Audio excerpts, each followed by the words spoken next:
Hello everyone, and welcome back to another episode of Hyrule Chronicles. This is the Legend of Zelda Dungeons & Dragons campaign. I am ArticulateT, the Game Master. This is episode 112, and as always, with me I have Renji Vox, being played by Nether. This is fine. Everything is fine. I have Hikan Sio, being played by Avrdal. Hello. I have Zayden Shari, being played by River Pirate. Hi there. And I have Max, being played by Keistrith. You will hear my fan at least once. I will not apologize. It is too hot. Oh, damn. I envy you for having a fan. So... I should really turn mine on. Yeah, for the next few episodes, at least the next three, we will be four, dying. We will be dying. So it'll be somewhat low energy because more than half the players here are British in Britain in houses that are designed to retain heat, and it is now the We summer. live in ovens. We live in ovens. So Except for nationality, I am the same. All good. I'll carry the energy. I got it. Thank you very much for that. But speaking of as well, if you hear rumbles of thunder and everything, that is also actual background noise over here. It's just... That is a good sign. It means the heat wave is ending. Yeah. We don't have that coming up until, I believe, next week, Tuesday. There is some expectation of rain. Yeah. Yeah, Regardless. everything until Monday next week is like at maximum 5% chance of rain. Yeah. Uh, But yeah, so there we go. But anyway, we have a game to play. You sure Who would like to tell us what happened last time? Last time. Oh wait, hold on. I wrote something out. I was about to sit there and wing it. No, wait. I've already done this once today. Already We winged it. corpseified a couple of extra dimensional bags. Renji made dinner, apologized to everyone, and we had a talk with Polhaku whilst explaining to Mara and Nihilus exactly who and what Nazgrada is. Hikan meditated, learning how to do some magic through the Quake Medallion, and pointedly ignored the 5-foot pillar of Eartha. That was a result of that. Renji gave Nihilus some cash to buy another set of sending stones so Kai could give updates on Automark before the party left to Sarcossa, which was then on fire.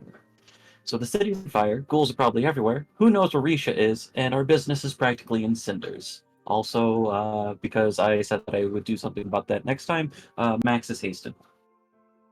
I remembered. There's the one thing I remembered. Okay. Grand. Yeah, I'm just going to do a very quick check to see if I've got no drop frames, everything. Internet is going all right. That's good. So, At least your internet is not melting. yeah, yet. Operative Yet. word, yet. But yes, we return to the rubble and ruin of Flamgo's pet shop in Sarcossa. The upper two floors of this once 3-story building have crumbled under the weight of destruction in all directions. The lower floor is a mixture of rubble and currently raging, or perhaps in the midst of being extinguished, fires. It is an absolute mess. With the undead now having been taken care of within the immediate vicinity, we see the 3 currently present employees of Flamgo's pet store, the Hylian former bandit Brixton, the Moblin former bandit Thief Stealer, and former stooge of the Twilight Cartel, Flamgo himself, currently doing an inventory check. Though, as the rest of you look around, you see it's honestly not a terribly... like, they're not doing like a, okay, clipboards out, everybody. It's like they have been in charge of living creatures, so they're just going around and checking if they're okay. Unfortunately, it's not exactly a long check, as they come back, and Flamgo takes off his big ostentatious hat, which is singed on the edges, and just kind of like leans down on a chair and shakes his head and says, well, whatever potential pet has not been slain seems to have fled. I'm not surprised. And he says, looking around at the various holes in the walls and windows and whatnot. It's like, well, when this is all calmed down, we'll go and see if we can find them again. But in the meantime, like, looks to all of you gathered. What is going on? How long did that? know. How long did that take? It took about 2 minutes tops. Okay, so Haste is no longer on.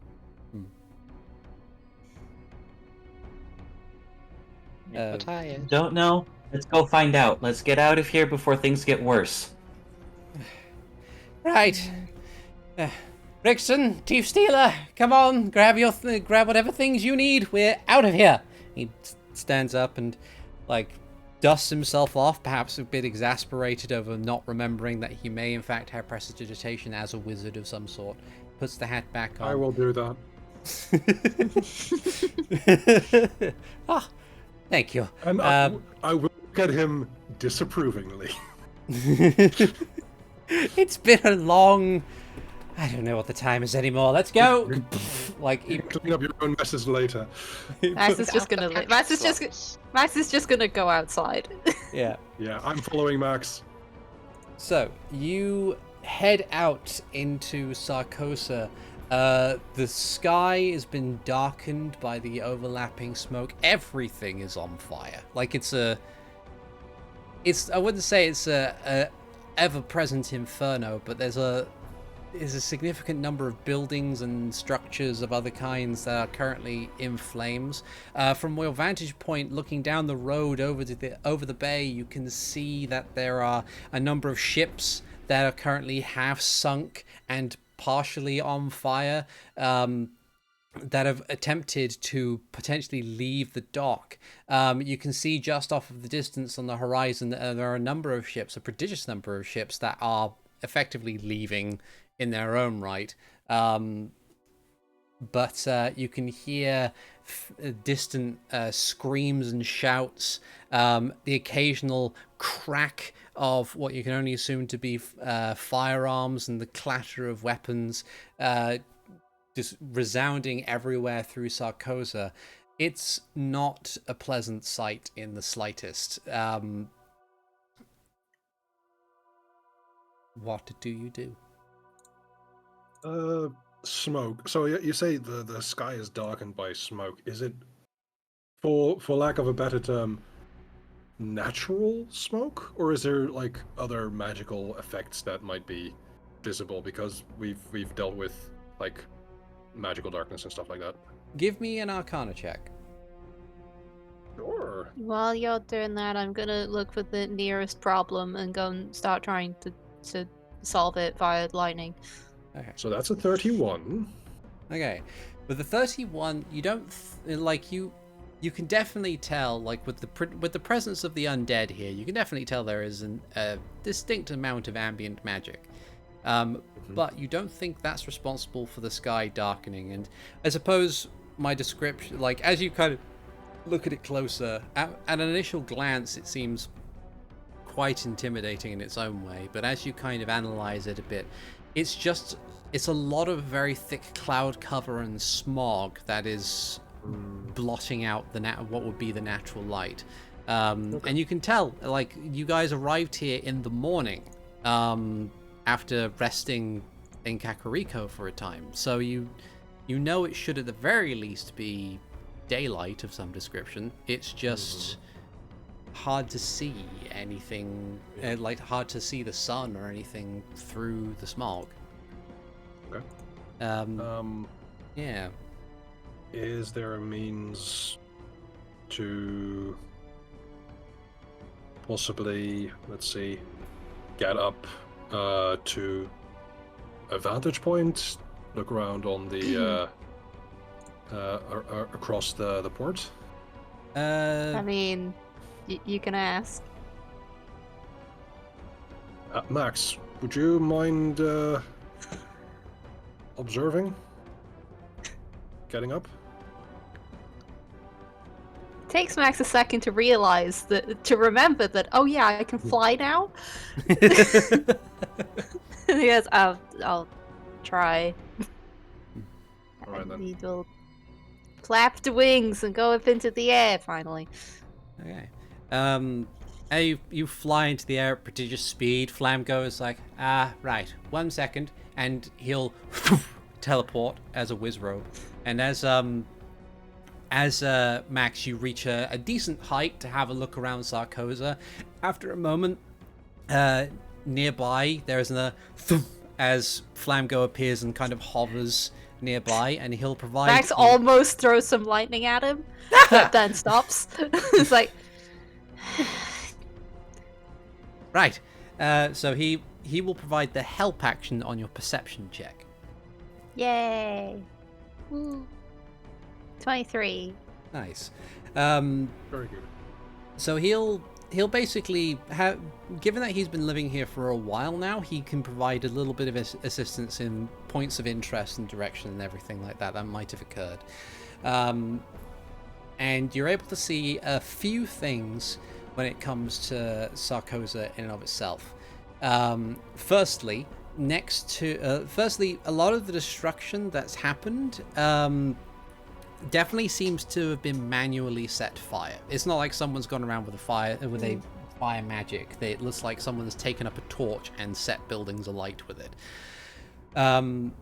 However, most of the malefactors that you can see are varieties of unmistakable undead. You can see ghouls that are bounding through the streets and scratching against doors, presumably to try and get to people inside.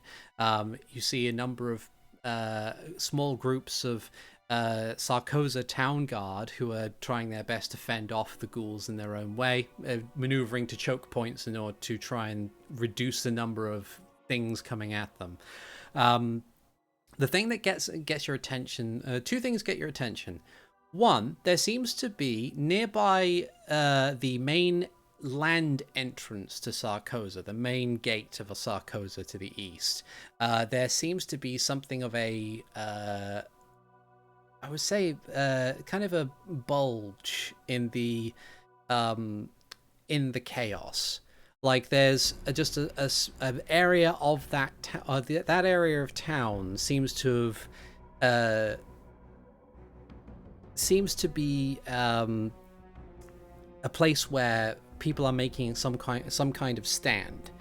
You can't see the details of who is fighting, but you can see that a large number of guard and even just people with weapons have set up some kind of ramshackle fortification and are just holding that line. The second thing that you notice is near the dry dock of town, there is a noticeably larger concentration of undead. Our ship! We'll dive back down. Probably land kind of awkwardly because I haven't done that before. And so, looks like there's survivors that way, points towards where they were. And a lot of undead that way, point toward the dry docks.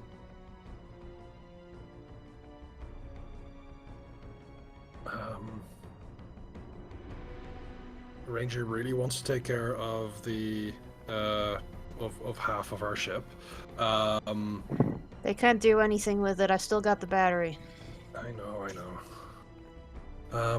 We need to make sure that people are safe first. You said there were like ghouls attacking. Yeah. Okay, we need to go there first and just fight our way through. Head towards the people. I'll be AFK for a moment. Okay, no worries.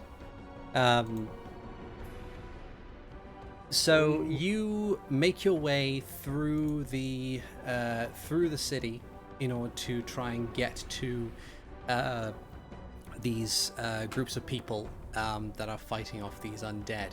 I would like everybody to make for me either Actually, no. Let me have a think about this real quick. It's been a while since I've actually taken a glance at a 5e character sheet now.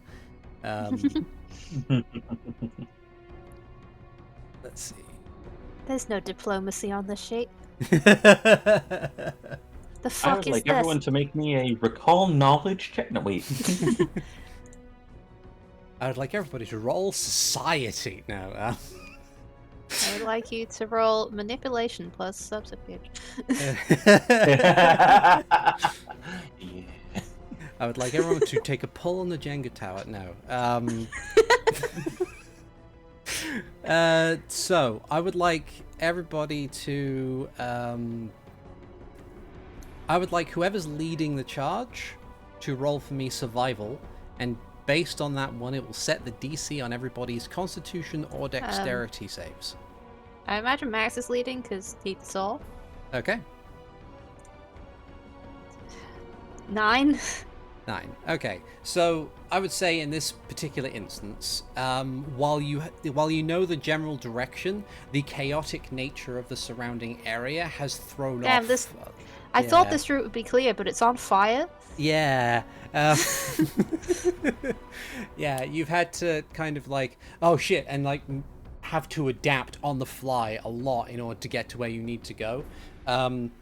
So I would like, in that case, I would like everybody in the party to roll for me either a Constitution save to weather the things that are happening. I don't need to know the other one.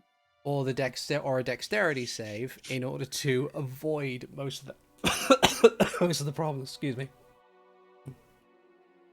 For those of us that have evasion, if we choose dexterity, does that affect things? Oh, that's a good It's- question. It's to dodge things, so I'd say, You said. yeah, have advantage. Does having the ability to fly help? well, going up would make things worse actually in smoke. Yeah, that would I would say that would almost force a Constitution save to weather the effects of thick smoke.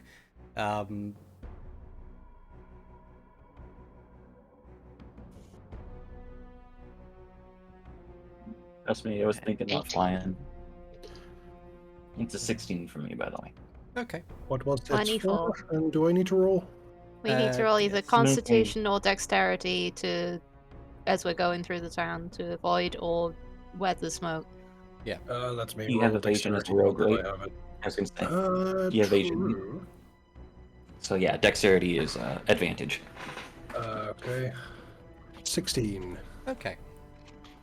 We needed it. Yep.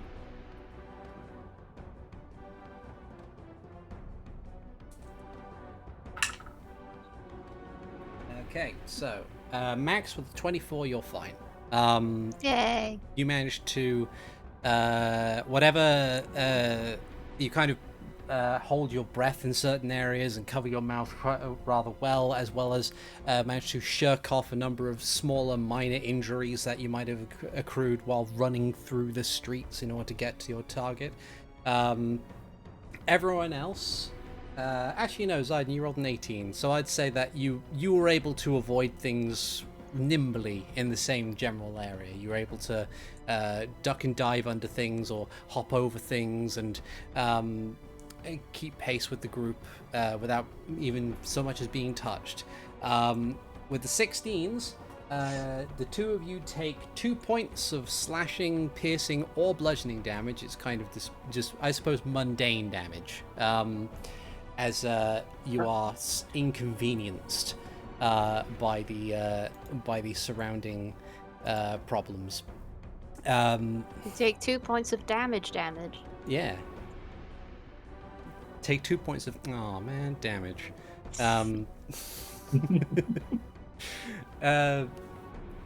But yes. So running back through town, you see that a large portion of you see a small crowd of these ghouls don't seem to pay you any mind as they run on ahead through the streets. And as you follow them, you hear the sounds of shouting and battle and screams, and then a familiar voice sounds out over the din and says, "Hold the line! Hold the line as best you can! Do not give them any ground! Thrust and retreat, okay?" And you recognize Risha's voice just beyond the din of the rest of the city. And I will I just need to adjust tokens on this map before I bring you Is that over the to it. din, not the furore? No. Nah, Din's fitting for her. Understood. I think as we hear the voice, I'm gonna take off again. Okay. Fly. How far up do you want to fly? 15 feet. Got it. So I need to bring this person on here. Then Lamb go.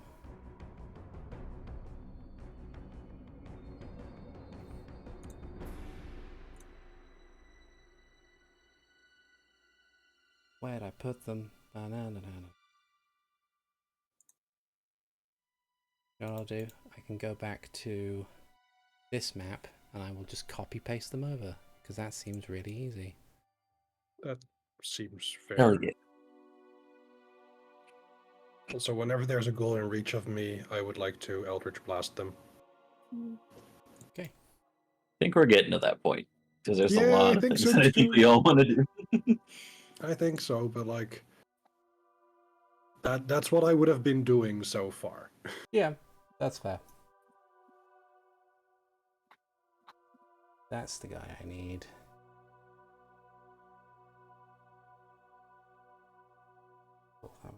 Yeah. And then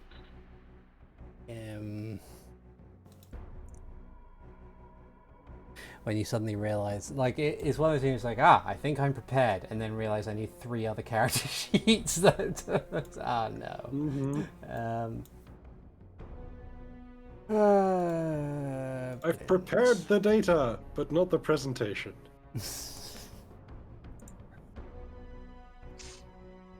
Okay. So, I'll move you over here.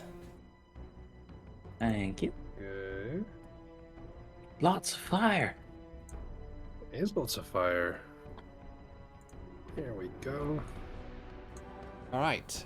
So, if everybody would be so kind as to roll for me initiative. Sure, why not? Where's the... Oh no, turn order, there we go. Yeah. Why did they change it from a clock? I love the UI update that they've done to Roll20, but why did they change the turn order thing from a clock? Make it No harder for you idea. to find it. I have opted out for now because it was new and scary. Like it looks nice and clean, and like the layers are on a different thing now, so you can easily tell which one you're on at all times. But it's just the the turn order thing has changed from a clock to 3 lines underneath what looks to be a sword, but at a distance looks like a pen. So I wasn't sure what it was. Okay, so where's that one? Feel left out. I want to draw some lines. Yeah, draw some lines. I have a new toy. I have to measure. I've got these guys. You okay? Or is that the guys that you want? I've got these guys. I don't know. Yeah, I don't know what you're planning on doing, so I shouldn't ask that. Moblin. Oh, okay, I have to... Fair enough.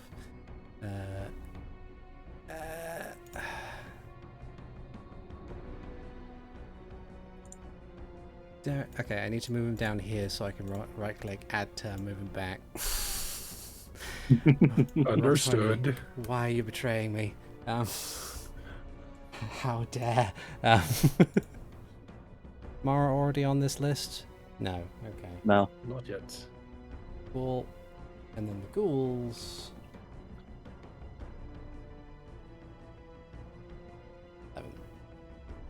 wow, other than Brixton, I rolled awful on initiative.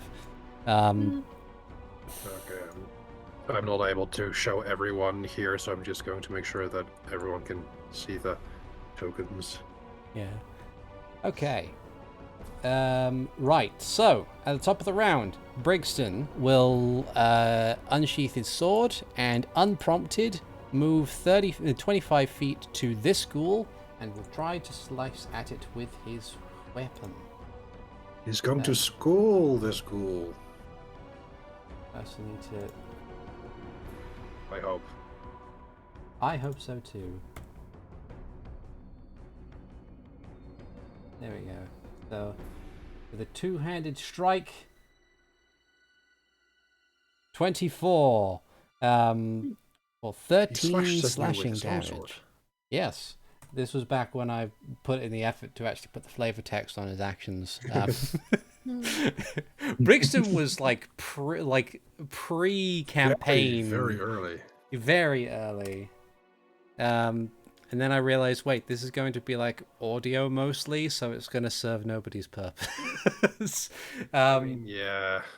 But he slashes at this ghoul, dealing a decisive blow. The ghoul still stands, but is grievously wounded. Zaiden's up next with Renji on deck. Right, what? Renji on deck? Yeah, so next you're up. now, Renji's next. Ah, okay. Baseball turn.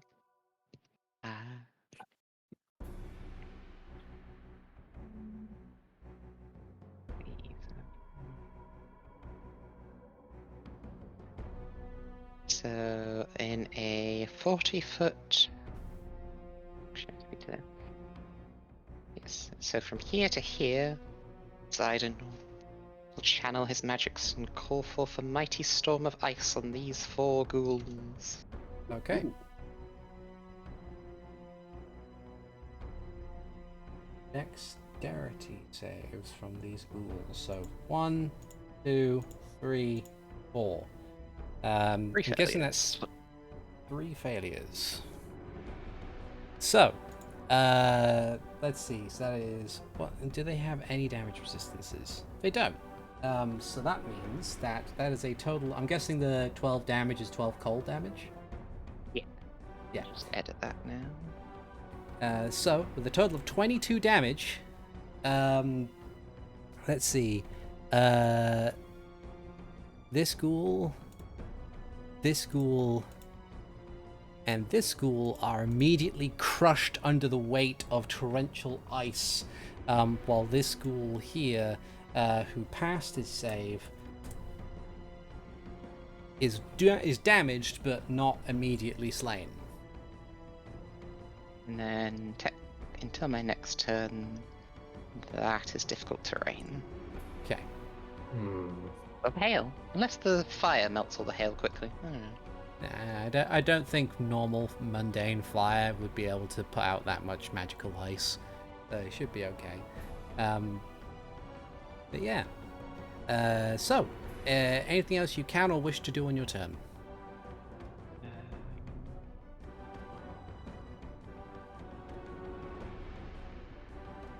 I will move closer to here. Okay. Right. Renji, your turn now. Max, you're up next. So first 15, 30 feet of movement. Dash. Go here. Hit this one. Okay. With aspiration. That's a 21 to hit. 21 hits. I'm not going to use sneak attack on this one. So that is 18 points of damage.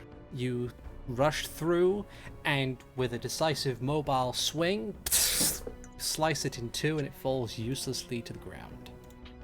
Then, as I am dashing, and I've used the action to attack, I have, I believe, 35 feet of movement left. Mm-hmm. Or actually, no, 45, because plus 20 because of dash.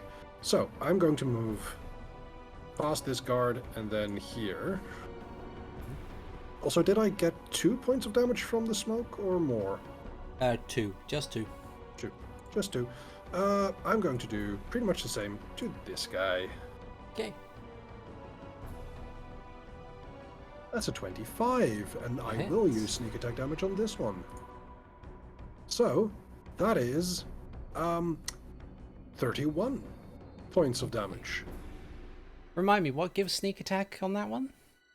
The fact that I am not, let's see, it's, I think, something to do with my Panache, swashbuckler. swashbuckler. Panache, yes. I am Ah. the only one, I'm attacking only one person. There's no other people around, which doesn't give me advantage, but it does give me sneak attack damage. Okay, that's cool. So that's a total of 30... It's rakish audacity. I don't need advantage on the attack roll to use your sneak attack at the dancing creature if I am within 5 feet of it. No other creatures are within 5 feet of me, and I don't have disadvantage on the attack roll. Awesome. So that is a total of... Is that 31 points of damage? Yeah. Okay. Yes, 31. More than enough to take this ghoul from full to 0, and you, once, much like the other one, cut it down and it falls to the ground in pieces. Excellent. I do realize that it means that I have to have literally no one else around me. Mm-hmm. Or it, yes. Because you said no other it creatures are or- within 5 feet of me. Okay. Okay, cool. Okay. But yes, Anything that's my else you turn. can? Okay. So, Max, you're now. Hikan, you're next. I didn't get to try out my new thing.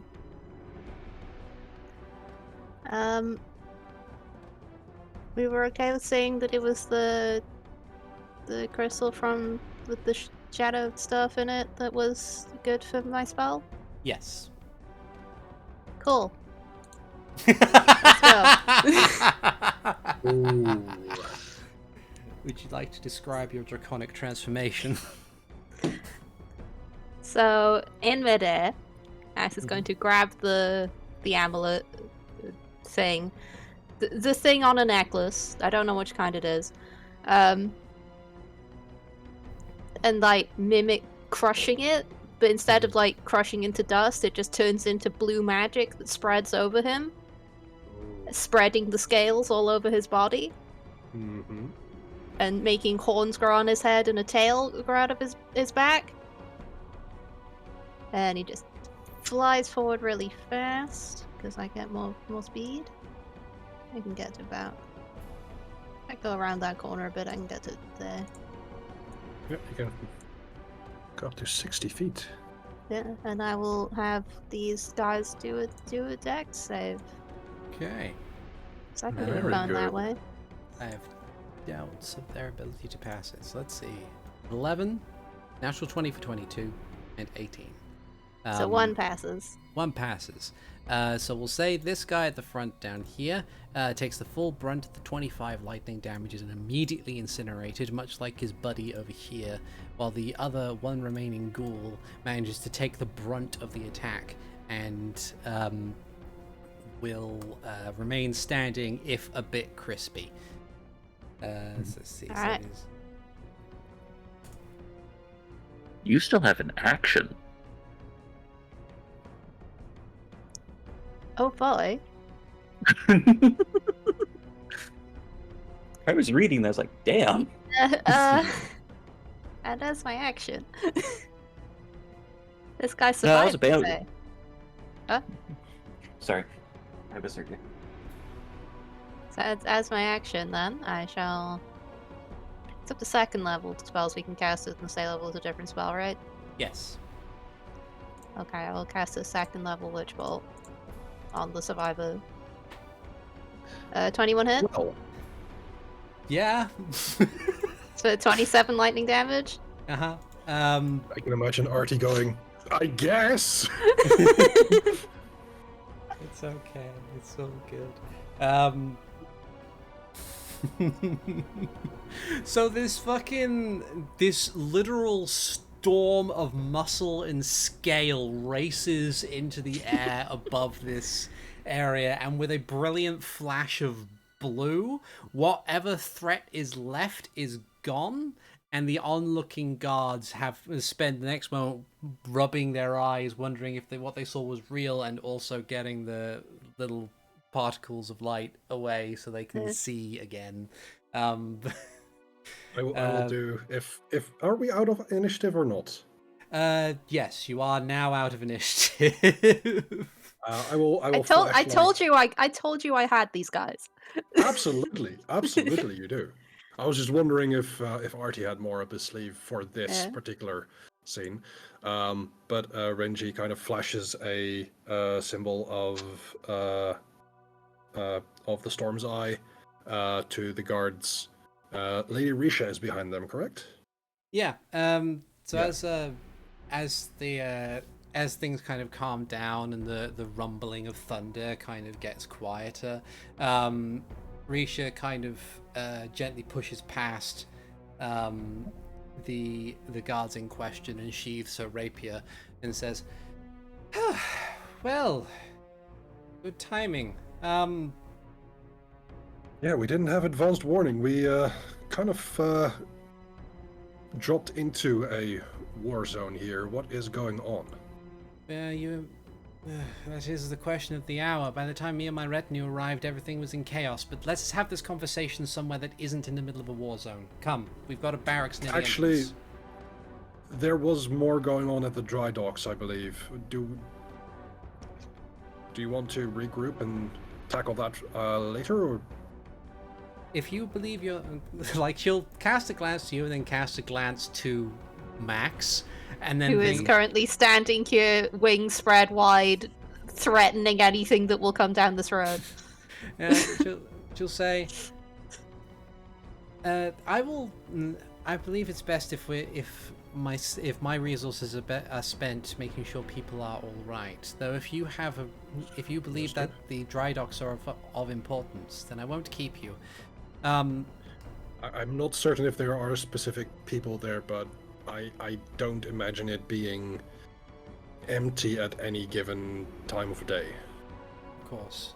Then I will continue with my group to try and find survivors. Though I will borrow, and she looks over and then points to the three people she doesn't recognize and says, him, and him. I will borrow them. You guys, the rest of you can do what you need to do. I trust your judgment. I will look over at Brixton and Flamgo and Thief Sealer and say, she's in charge now. Treat her with as much respect, if not more, than you do us. They all look to you, look to Risha. Both Thief Stealer and Brixton go, all right, okay, because I think they both in their own way realize that they are out of their depth. Flamgo is a little bit more, yeah, fine, sure, whatever, by all means. Just Flamgo was not prepared for the exact nature of what was happening in Sarcossa, but he'll happily go along. He hasn't seen us act since we whooped his ass. No, he hasn't. He definitely hasn't seen Max just literally turn into a dragon before. Right. Yeah. So, with that in mind, the two groups part ways. Also, the Draconic transformation probably wears off at Gassonia minute. Yeah. Yeah. Oh. It is very cool. I don't know it would work like that. But yeah. So Risha and her guards head off. By the way, did she seem like she really wanted us to go along with her, or was this more of like, well, if you have a current issue, go do that first? Give me an insight check. Absolutely. That is a 21. Okay. So with a 21, you believe that Risha is currently in all business mode at this point in time.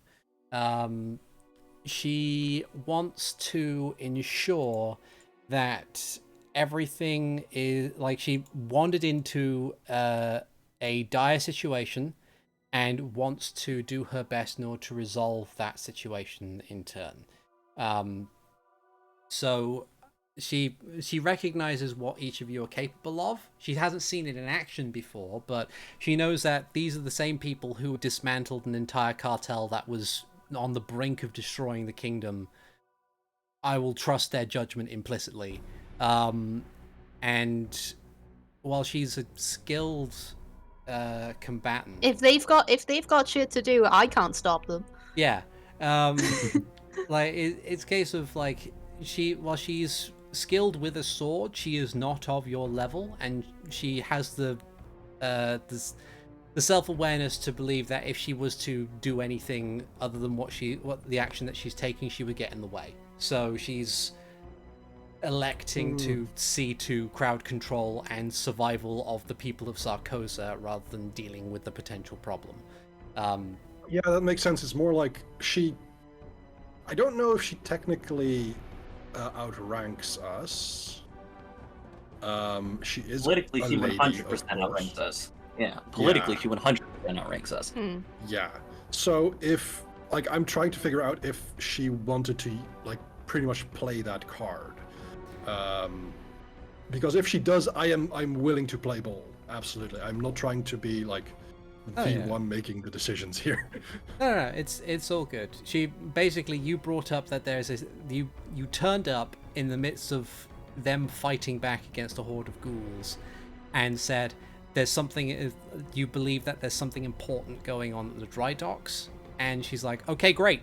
You have your mission objective. Go do it. If you believe that's what you need to do, go do it. That bulge of activity was correct. The bulge of activity No. was. Yeah, that's what we just dealt with. That's what we just dealt with. Okay, then that was a misreading on my part. It's all right. That's okay. Yeah, the direction we're going into now is there are a lot of undead at the docks for some reason. They want our ship. They can't have I it. don't want that. So Renji at least is partial I've to. got the protecting keys. They can't take it. I know, but they can destroy it. You don't need a keys. You can just use a bat. It's fine. I have mending. Yeah, but I'll we just don't have mend it. time for that immediately. Alright. Anywho, to the dry docks! So you make your way over to the dry docks in order to deal with this potential problem that has arisen. I would like another survival check on the part of whoever's leading, and then another Dex or Con save with a DC Please roll based better off that this result. time. Let's say 21 Okay. That'll do. and 22 for my con. And dexterity with advantage. Okay. Gee. Well, That was a 24 for Zaiden's deck, so you throw in 27 for the cons. Max has realized that in order to get the better survival rolls, he needs to stay airborne. Okay. So as you make your way back through Sarcossa, wait, where do I get the advantage from? Evasion is I succeed. Because this is narrative. I take. Yeah, okay. it's a narrative thing. Don't worry about it. Fair Yeah. enough. So, Renji, you take a further 2 points of nondescript mundane damage as you get caught on the various hazards going through the city. But the rest of you, but for all in all, your pace isn't slowed. And Damage. yeah. Minecraft oof noise. Minecraft oof noise or Roblox Yeah. oof noise? The Minecraft one. So it takes you about half an hour to an hour of constant movement to get from where you are to the dry docks themselves. You see a lot of the buildings that exist in service to just around the docks are crumbled to ruin. With a casual glance based off of your passive perceptions or insights, or maybe even if you have a high enough history roll or anything, or even just a general knowledge, you can tell that a lot of this damage isn't necessarily just structural damage from being on fire for a lot of time. You can see lodged in the stone beneath the just outside the building or just on top of the building that isn't on fire, what appears to be damage from cannon fire. It's Recent cannon fire? it's possible that there are no ships nearby, so it's possible that someone had the bright idea on retreating from the docks to just open fire on encroaching undead. And even then you can see rotted limbs pinned underneath rubble, and perhaps one that has been buried under rubble and a cannonball. Someone who was in charge of a ship had very poor planning on their part, and had decided to retaliate in that moment with poor accuracy to try and deal with the undead. But it doesn't take you too long after moving past the ruins of what appears to be the Harbour Master's office to get to the dry docks themselves. Interestingly enough, in the dry docks building where you stored the ship, the Spelljammer, there doesn't appear to be any undead. And the mass of undead appears to be further down the road to the south, next to a different set of docks. I guess we go there. Yeah.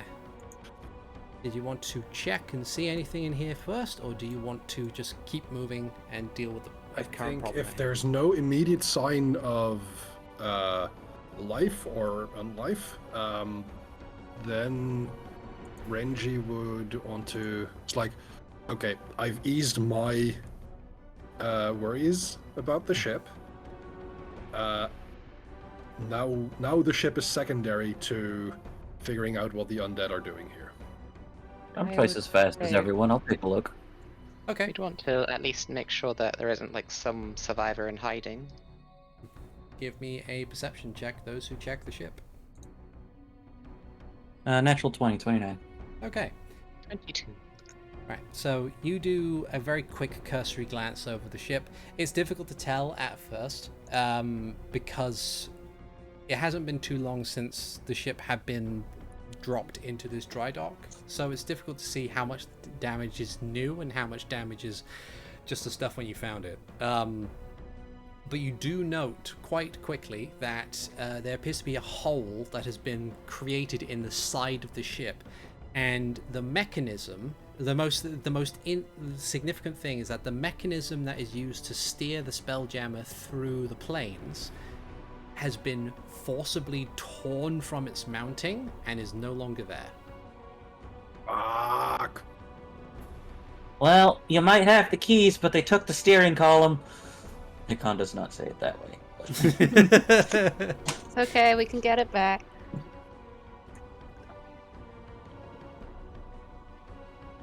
Yeah. Okay. Thankfully, however, there are no survivors inside there's nobody hiding, and there's no bodies to indicate that somebody tried to use it as a place to hide.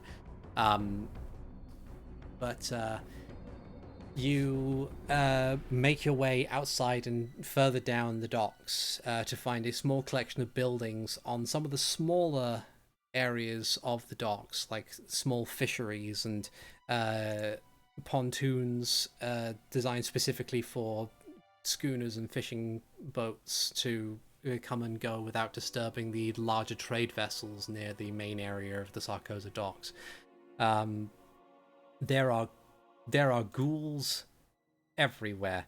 In addition, you can see one or two of those ghouls seem to be surrounded by this light kind of a small amount of insects that, upon closer inspection, seem to be almost hiding underneath their rotted flesh. Gross. Clever. Very. And I will move you guys to the next board.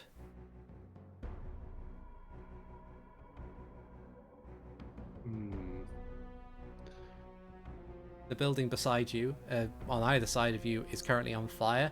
The ghoul closest to you is currently scrabbling at this door, and the other one appears to be kind of hanging. The other one, the one with the green circle around it, is the one, or they're the ones that have those insects kind of hiding in and out of them. And the one with the aura closest to you appears to be hanging onto the frame of the door and kind of like peering jerkily around to see if they can see anything.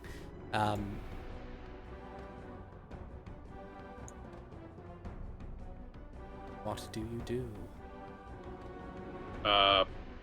Eldritch Blast. Okay. Give me an Eldritch Blast on whichever ghoul you want to fire on, and then we'll roll initiative. Closest one first. That is 1 blast for 5 damage. Second blast for 1 damage. Third blast for 18 damage. Okay. So with No. That's a 19 for your Hexblade's Curse. What do you mean? The critical is on a 19 on the dice because of your Hexblade's Curse. It's assuming that you got the curse off. Oh, wait. Yeah, you're right. Never mind. Still 10 damage then. Only 10 instead of 18. only 10. So it manages to weather the attack, but as it realizes it's been hurt, it looks round and at you, which alerts every other ghoul in the immediate vicinity. So I will just roll initiative for these fellows. I unfortunately did not hold my token when I rolled initiative. Okay. Let me just hold on. I need to move you down here. Add you there, because when I right click, it moves to the top of, like, just above the window. So you should be able to enter your number in there if you want to. There you go. Yep. Right. Then Mara's initiative. And then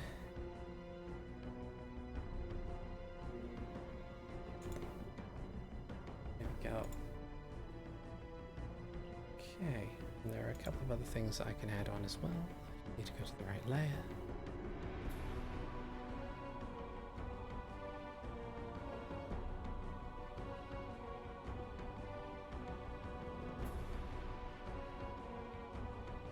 And that one.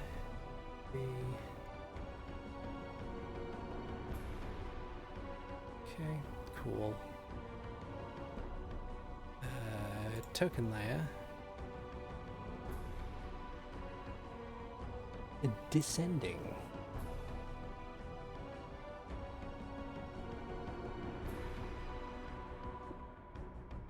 Okay. All right. So, up first we have Renji. Moving over here, I will attack this one Okay.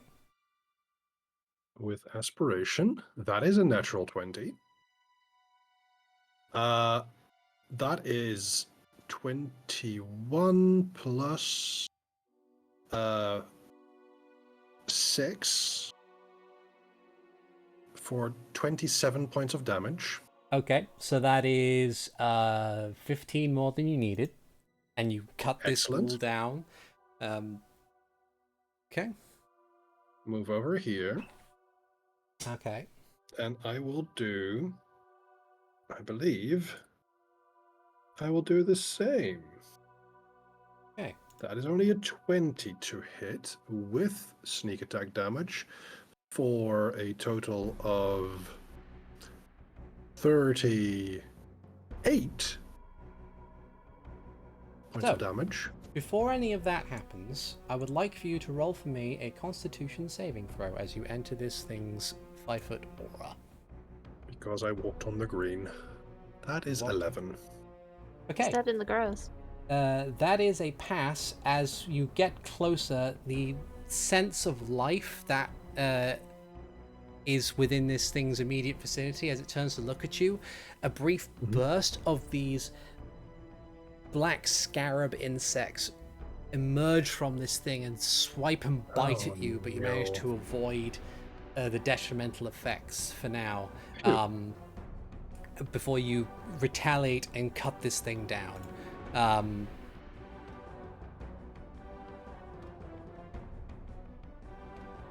The insects that once populated it scattering in all directions, as it gets exposed to the natural light and the firelight. And I your think sword.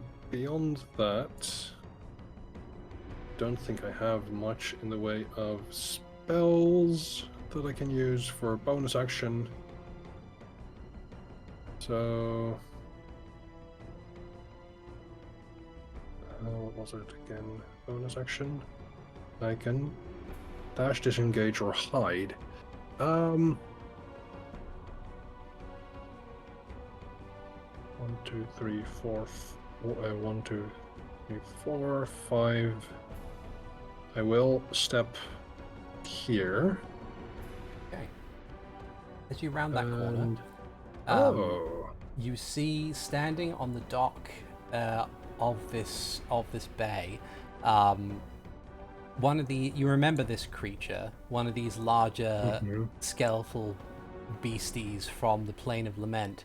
It currently stands over the damaged contraption from the Spelljammer, and while it does not have the battery, it does seem to be feeding into this thing's form, not necessarily as a way to open a plane, perchance. But with your passive arcana, you can tell that's probably not what it's attempting to do.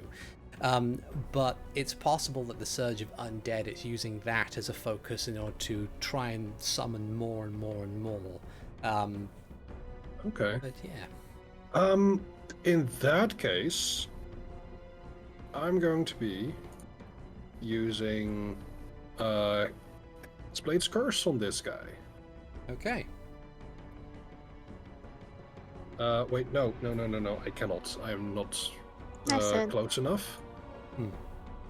However, I am close enough for Hunter's Mark. Okay.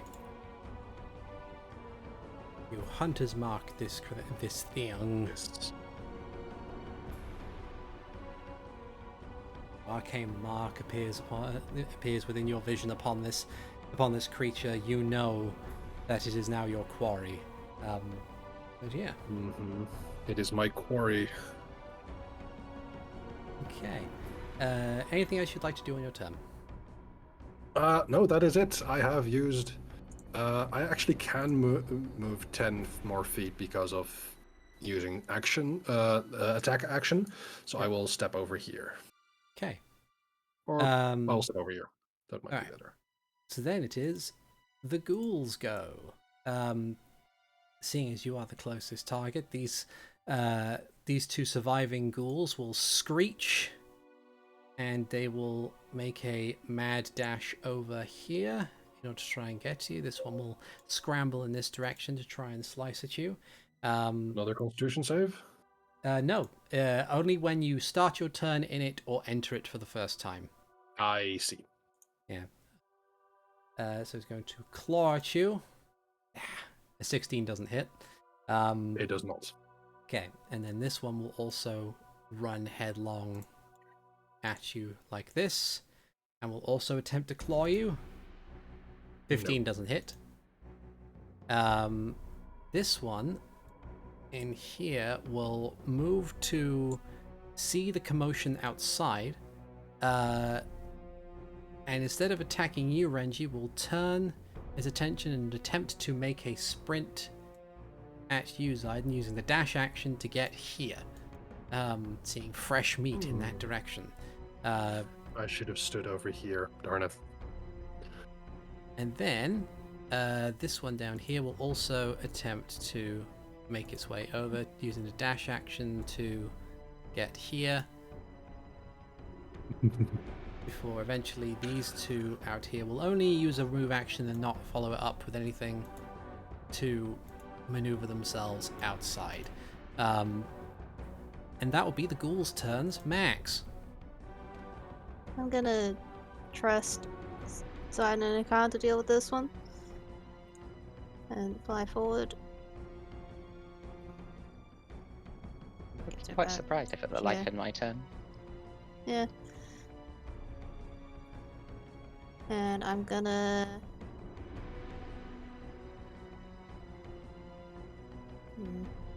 So slide to this again.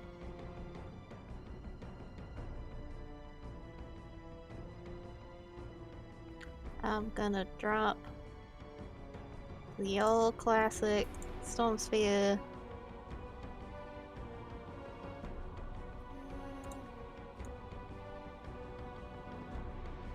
We want to be able to like get to him, so I'll put it up in the air so that people can maneuver around. Okay. Like here-ish, so we can hit everything. Step away for a very short while.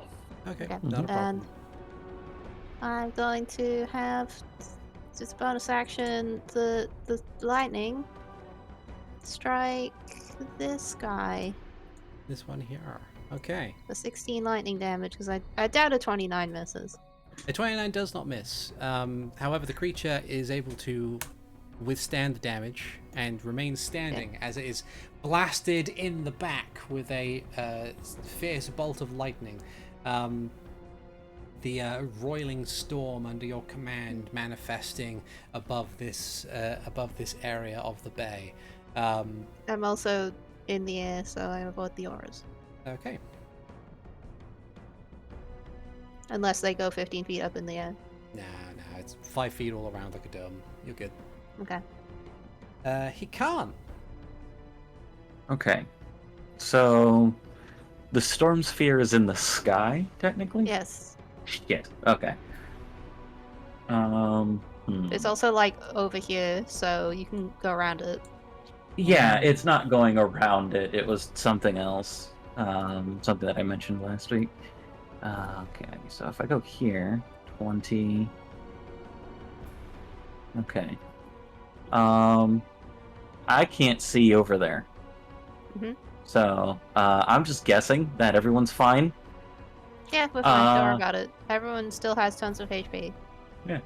And so, Hikan, first time, just kind of takes his hands and then makes the quick flick motion of like you would do with a cloth type of thing. Yeah. As his fingers brush against the earth in a 20-foot radius, or in a 20-foot cube, because it's 20 feet on a side, right? Yeah. Okay. So that would be... Okay. I want to reach as many people as possible. So that would be... let me grab the... Playing online. Why are you not drawing? Draw shape, whatever. 1, 2, 3, 4.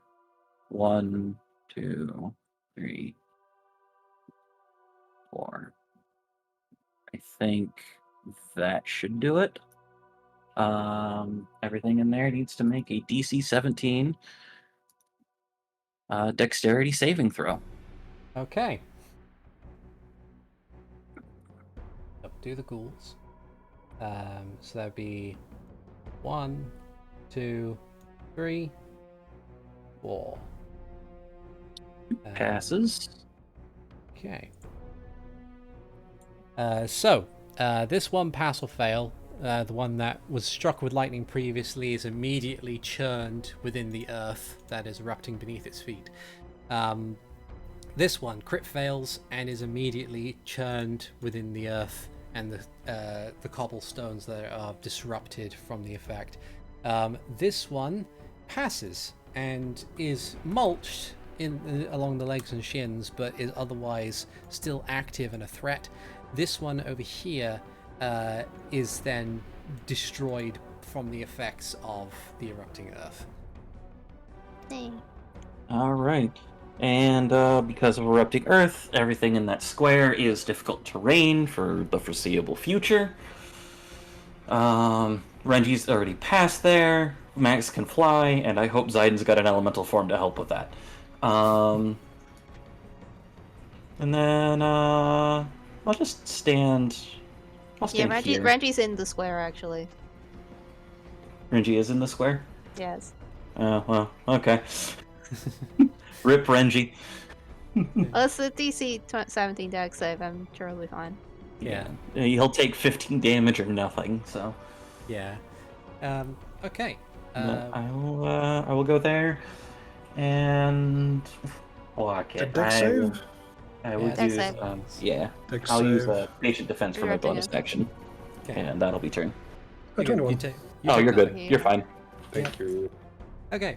So with that done, it's now down to the big guy's turn. He spends his entire turn focusing on contemplating the orb, so to speak. And that will be it. Mara's turn. Mara will turn on the mace. We'll move down to here, and we'll give this ghoul a good whack. Hopefully, if she rolls high enough. She rolls a natural 1. Oh dear. Flanking. Oh, flanking. Yeah, flanking. She Rolls a rolls a 17. 17, dealing 17 points of total damage. I can't see what's happening. I'll It's- just speak. For the purposes, I'm there, but I want to show the viewers. No worries. So, deals 17 points of damage. Solid strike against the creature's jaw, but otherwise it is unable to defeat this beastie. And that will be her turn. Zaiden.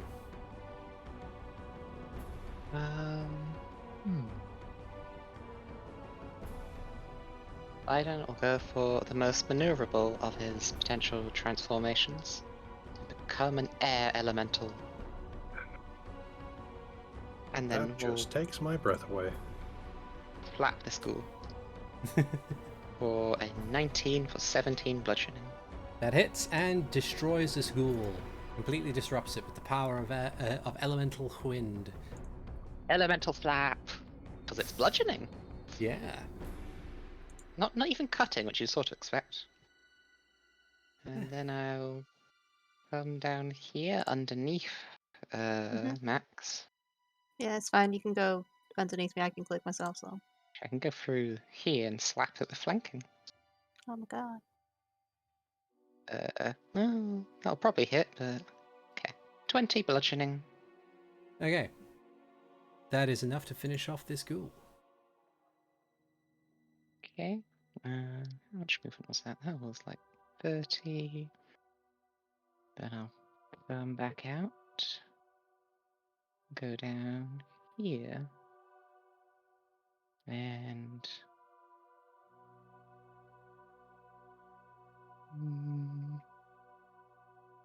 fly around to its other side. Okay. Excellent. Renji. Yeah. So, I am in this area, but nothing Difficult is terrain. rocking, correct? You didn't take damage. It is difficult terrain. It is difficult terrain. Okay, let me solve that with a Misty Step.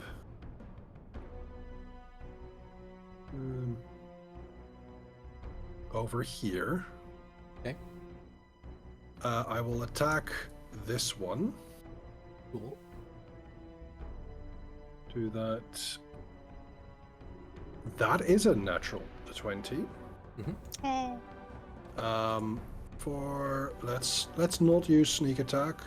For 20, 37, 39, 46. Huh? No, hold on. Yeah, Let's 20 from the remove base everything. one. Let's remove sneak attack damage. 29. 44. Are you going against No, the no. ghoul? 34. This one. Okay, Huh? this. So I got 29, because you got 20 from the radiant damage, and then radiant damage against undead, and then 2 radiant critical damage, and 7. Because you don't have any of the sneak attack or Hexblade's Curse on that ghoul. Right. No Hexblade's Curse, that's it. That's the damage that I missed. So, Yes. So 29. Okay. Well, still more than you needed. And you cut this ghoul to ribbons as it falls to the ground uselessly once more. Yeah. I will move. So 15. And this area is storm, correct? It's above. It's like 20 feet above. Don't worry about it. Ah, You're okay. good. So, I'll move over here, and I'll use my second action, my second attack. Okay. That is a 25 to hit, with sneak attack damage, Yeah, that's a hit. plus Hunter's Mark. So, radiant damage, 8. It is undead, I believe, 18? Yes. No Hexblade's Curse damage, so 30 plus 1 d6 Yes. for another 6 damage. 36. Oh, There we go. Okay. Right. I believe Craig dropped. Yeah. Oh no! It came back. Don't worry. Okay. One second. Don't worry about it. Alright, it's okay. It's a good thing I've got the Bandicamp stuff as well. That's all good. Okay. Alright. So you run up and slice into the back of this honestly titanic creature. And the blade cuts through, but it is not enough, far from enough, in order to bring this thing down, and it turns slowly to regard you, distracted now from its work on the orb. Okay. It's So that actually was, good. yeah. So that was move, action, bonus. Yep. So then the ghouls would go if there were any left. Max. If I had any. Well, gonna fly down under the sphere. I'm probably 10 feet now instead of 15.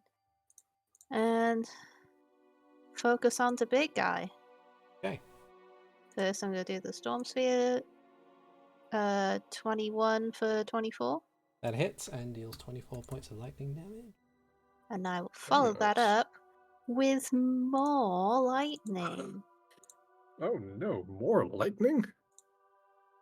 Specifically, a first level lightning bolt. Dex save, please. Okay. 18. That is 46 more lightning damage. Okay. Actually, no, 47. That one should be a 2. Keep forgetting I have that. That's fine. Okay. So you bring forth all your power to barrage this creature with lightning. It's gravely wounded, but still remains on its feet.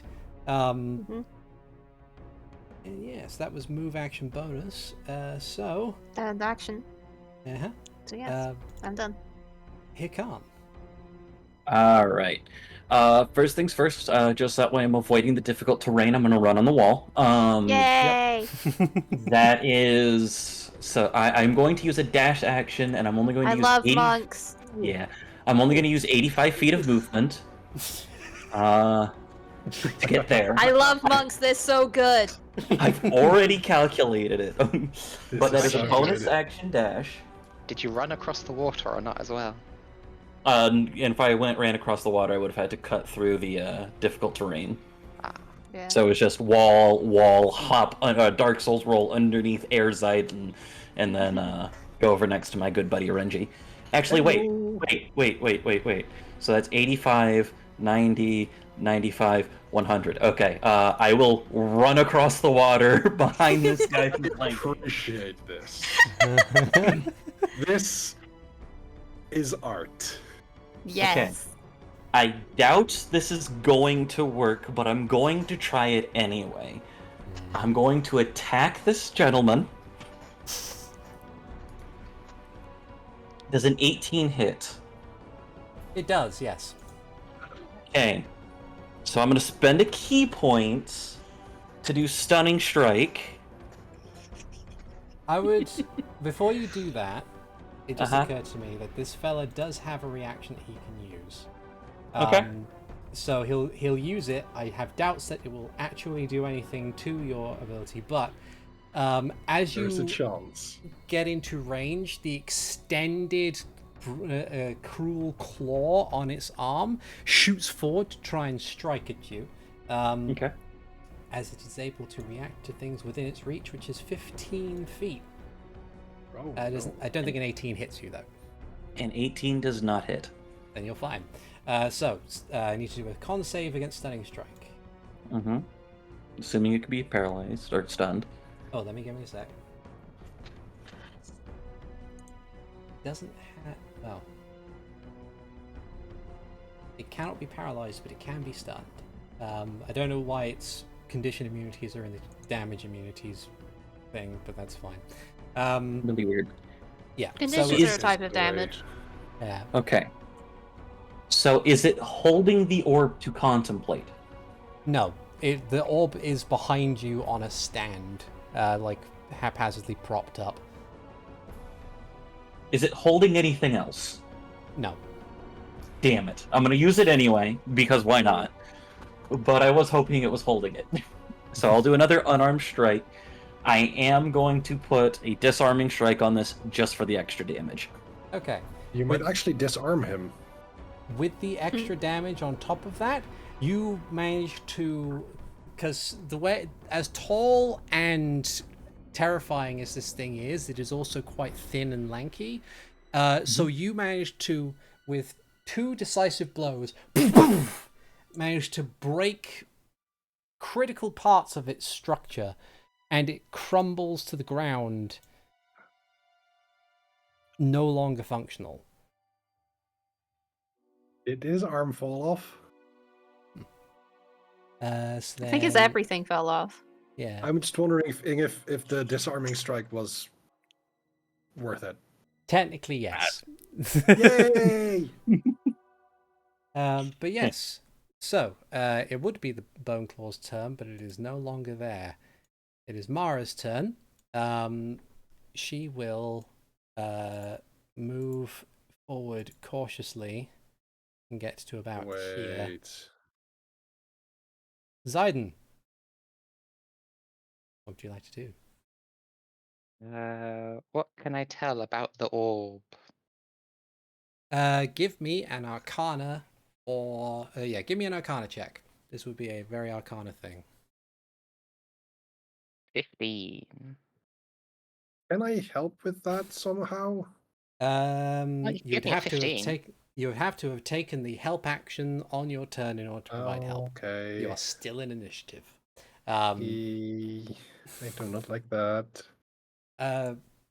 With a 15, you can tell that whatever they were using this for, it wasn't to try and spell jam a pontoon dock to another plane or try and open a portal or anything. It's possible that they were utilizing its ability to navigate and understand different planes of existence in order to pull more power and energy from the plane of lament in order to potentially to cause what's happening at the moment. Yeah.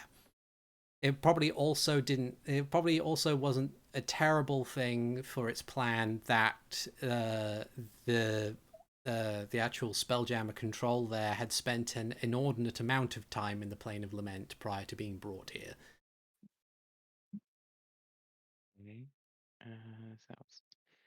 Can I see any more zombie things or hear anything? Give me a perception check. That will take up your actions this turn. That seems fair. 30.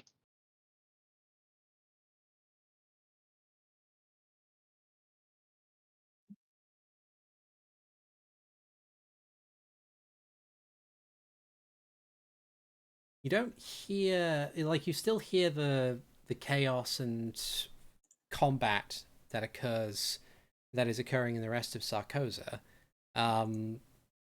You can hear things or people inside the buildings nearby that are still on fire. But yeah, you don't see any immediate threat within the general area at the moment.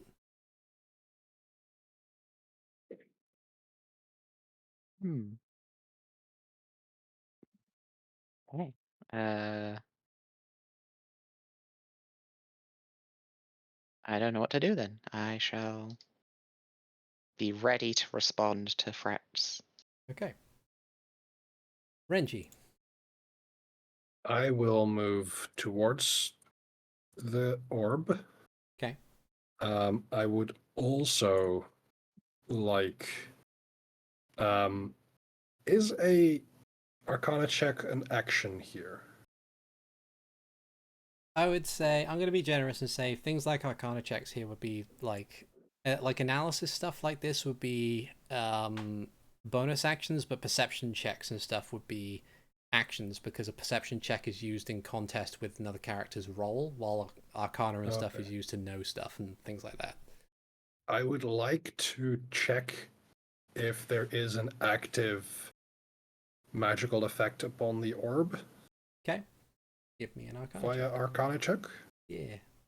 That is a 23. You can definitely tell that there is a magical effect being put to use on this orb. Okay, dispel magic. Okay. You dispel the magic of the orb. It seems to...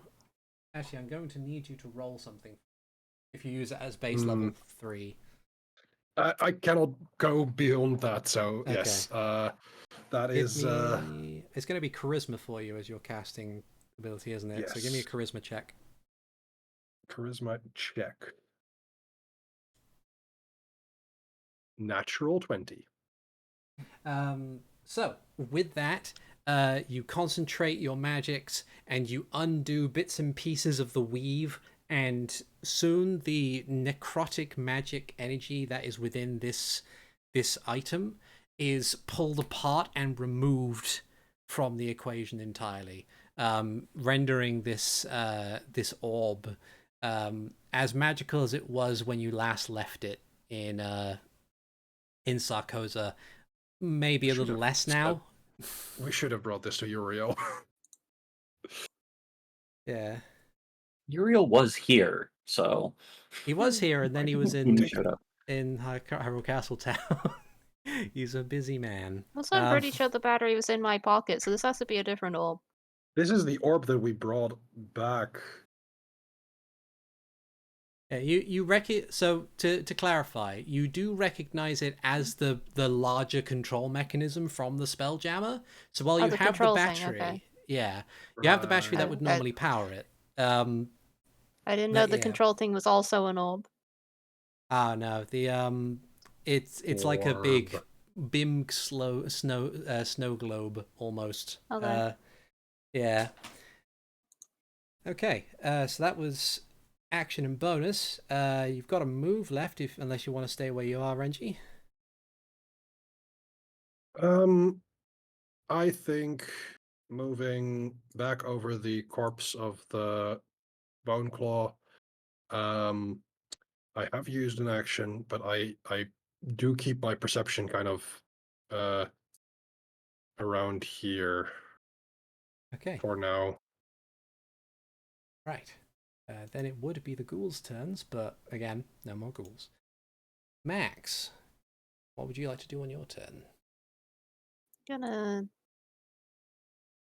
back over here and just kind of yell, "Is anyone still alive out here? We killed the things." Let me...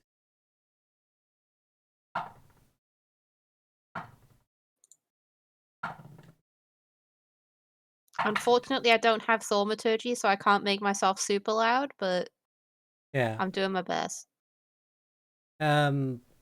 So, what I will do is I'll add these fellas to the very end of the initiative. as you hear a I'll say this, one of these people over here, you hear a door open and peering, like it with great effort it opens as if something has been put in the way, and a someone peers out into the street and says, you took care of them? Just points at the dead zombies. Anything else you want to do on your turn?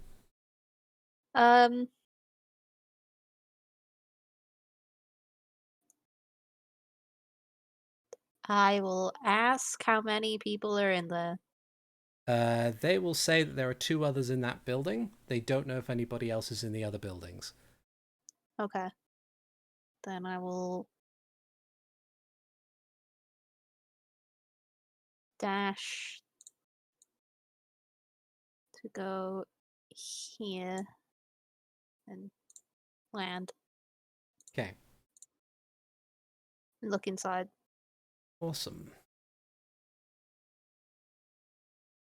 Okay. When you do that, Hikan. I was expecting on initiative count 20. Technically, it is. This is There is a on lair initiative action. count 20. Mm-hmm. That's A why I was 20 doesn't anticipating hit his. you, does it? Okay. So 20 does not hit. Where is that tentacle coming from? It is coming from the water behind you. As slowly rising out of it appears to be a gargantuan green slobbery form,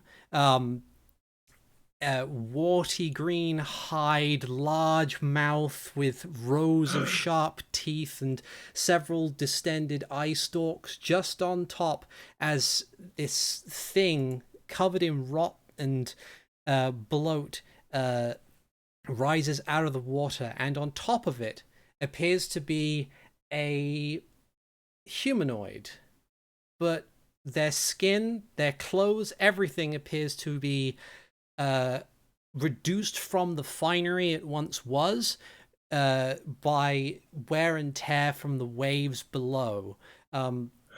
As you can see, riding atop the clearly undead form of a Froggymoth is the corpse of Nathaniel Fairwind, or Richard Fairwind, rather. I knew it!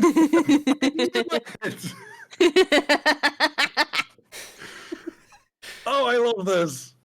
So let's see. I need to give him his boss music again. There we go. This might be a bit He is loud. lucky he wasn't sewn into a suit by the harvester. Oh, he'd better not get to my turn. He's gonna get fucked. So, Froggymoth's turn. They have a multi-attack. Oh, it's gonna be So after the all. first one was an advantage because it was hiding from you. But this one will be a regular one, as it will try and hit you with a tentacle again. Whapa! 20 still does not hit, oddly enough. Nope. So, what it will now do is it will try and hit you with its tongue. You need to give me a strength save. A strength save, you say? DC 18, huh? I am going to burn a key point and re-roll that. Okay. Alright. For worse, I am Okay. tongued. So, the Froggymoth the tongue lashes out, wraps around you, and pulls you towards it while it is within the water. And then it will then attempt a bite attack against you as a bonus action. Okay. 26 for 31 There you piercing go. damage, and I need you to... I'm swallowed. You are swallowed.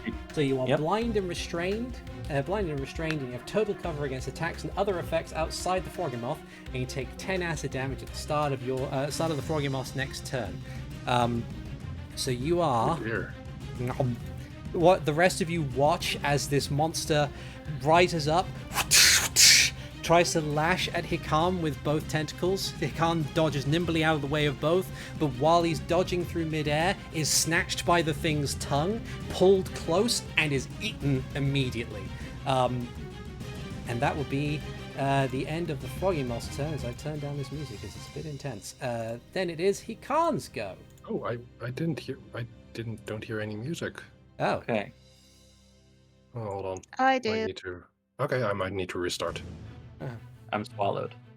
Yes. Oh dear. I take. I have to verify I'm human. So you just want me to take the 10 damage? No. At the start of the Froggy Moth's turn. So you're okay for now, but if you're still in there by the time it comes back around to his turn, then you take the 10 damage. 1 moment. Okay. Second win, bonus action. I Okay. regain 6 hit points. Hikan, thinking very, very, very quietly, muttering to himself inside of this beast, goes, Max will be very disappointed in me, and I'm going to activate the Quake Medallion inside this goddamn Froggy Moth. Get it! Okay. So I'm going to make a Charisma saving throw. I'm going to spend a key point and reroll that saving throw. Please do. I still fail. Okay. So I'm at 0. It's a DC 17 Charisma save. You're fine. Oh shit. Okay, cool. I am fine. So that is Yay. 79 is what I was at. Okay. I thought it was DC 18 for a second. Okay. So let's see. The thing takes. Well, let's deal with this first because it'll spit you out regardless, even if it passes its. I'm gonna make this a con save because it's within the inside of it. It can't dodge an earthquake happening in its stomach. Does the earthquake rippling through its body also get to Furwind? Maybe. Like in certain cases, I would say no, but in the other cases, it's the Quake Medallion, so I would say maybe yes. So we'll do. Let's see. So con save from the Froggy Moth because it's a thing. It's okay. So that's still a fail. So it takes 84 points of bludgeoning damage, And is knocked prone. and is knocked prone. Let's see. When does it spit you out? Is it on its turn or is it now? Single turn, 4 of us to see on a DC 20 Constitution saving throw to not spit you out. So it will do a con save in order to try and keep you in there. Fails. Nope. I think at this point I would just choose to spit you out. Yeah. And it regurgitates you out into the water. And then Fairwind will have him do a dexterity save. Let's see. 14. So that is 84 points of damage, also knocked prone. It's a good thing that the Froggy Moth is buoyant. Okay.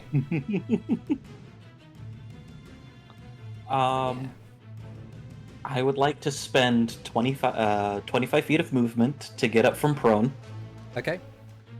And is Fairwind still on top of the Froggy Moth? Yes. Can I get on top of the Froggy Moth? Yes. Okay. I'm just gonna get right there. Should have stayed dead! And that's my turn. Okay. Okay. Alright, so that would be that one. Boneclaw's dead. Fairwind's turn. The corpse of Fairwind will turn to look at you and say, will kind of like, will get up, use half his movement to get onto his feet. Will spend the remaining 15 of that movement to kind of like, they'll draw their sword and do a very practiced sort of dueling sort of circling motion, keeping their eye on you. But the voice that comes out of it when it speaks is definitely not of a cadence or or personality or anything that could potentially resemble who Fairwind was.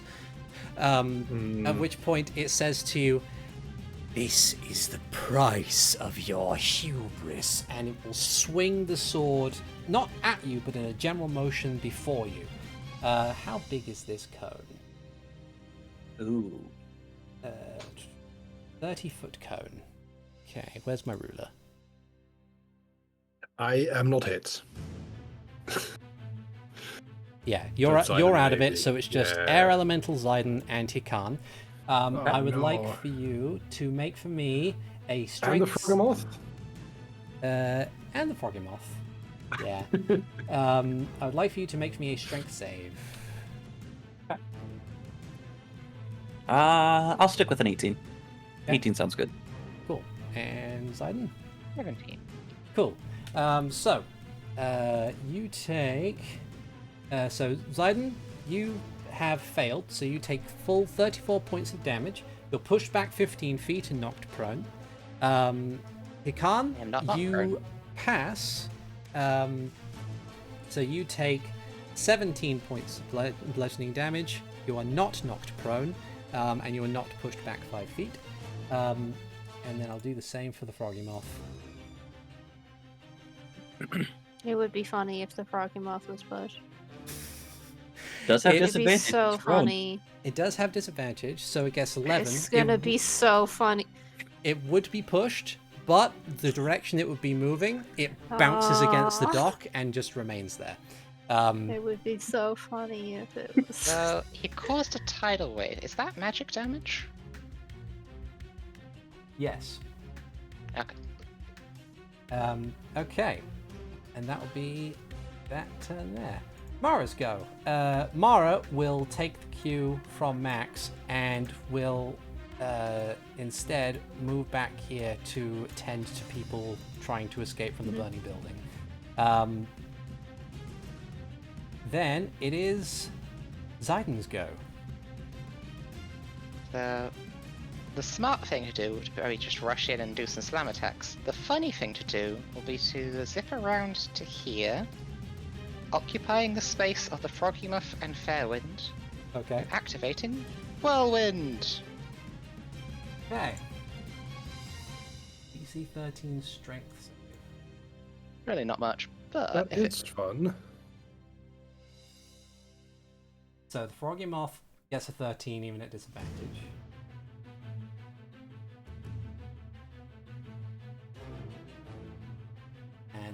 And Fairwind does not pass. You it shall takes not 22 pass. bludgeoning damage, Okay. and then he is thrown in a random direction. 10 Okay. feet. So, 8 directions, 1, so we'll 2, say 3, 4, 5, 6, 7, 8. Yeah. So go clockwise. So that's 1. That's 2, 3, 4. 2. So how far does he get thrown? 10 feet. So he'd go into Hikan. Yeah, he bounces off the barrier thing and lands back on the Froggemoth. He is also prone again. Okay. And yeah, is that your turn, sir? He is also knocked prone. Mhm.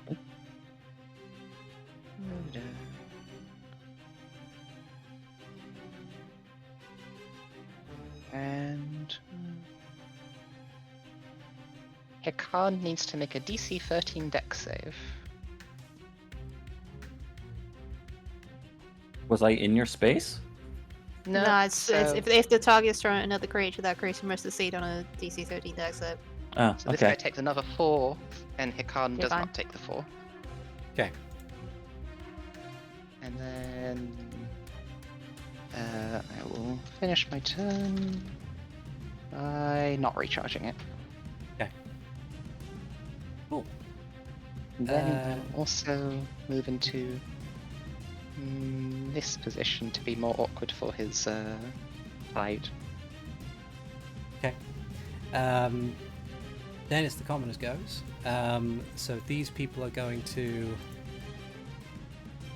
leave the building and run as fast as their legs can carry them. And yeah, if there are any other people in here, they may still be hiding, considering circumstances. Renji, Well, I'm going to move over there. Hold on. So, I will cast. I will use Hexblade's Curse, because I didn't use it just yet. I will use it on Fairwind Puppet. Okay. And I look over to this undead. I'm like, I'd banter, but you're not the real Fairwind. And I will slash twice. 29 and 31, Both of those which, hit. for Hexblade's Curse, is a critical hit. Yeah. So it's a critical hit on the first one because you should have super advantage. I should have super advantage. Yes. Critical hit for the first one, Okay. and another super advantage second attack. That's only an 18. An 18 does hit his AC just. So, for the first attack, with sneak attack, is a total of 50 damage. Okay. And the second attack is 23. Okay. Cut into his rotting flesh. He remains standing. It seems whatever focus of necrotic energy is within him is keeping him strong. Seemingly, some of his wounds even start to heal themselves or compensate for the damage that you've inflicted on them. But you have dealt quite the decisive blows against the corpse of Fairwind. Does radiant damage do anything to mitigate any regeneration? Potentially. It's Okay. hard to say at this point. Yeah, don't worry about it. It's like after that amount of damage, yeah, don't worry about Yeah, it. It's fine. you're fine. You're doing great. Don't worry about it. Of course I'm going to worry about it. I want to be the highest DPS.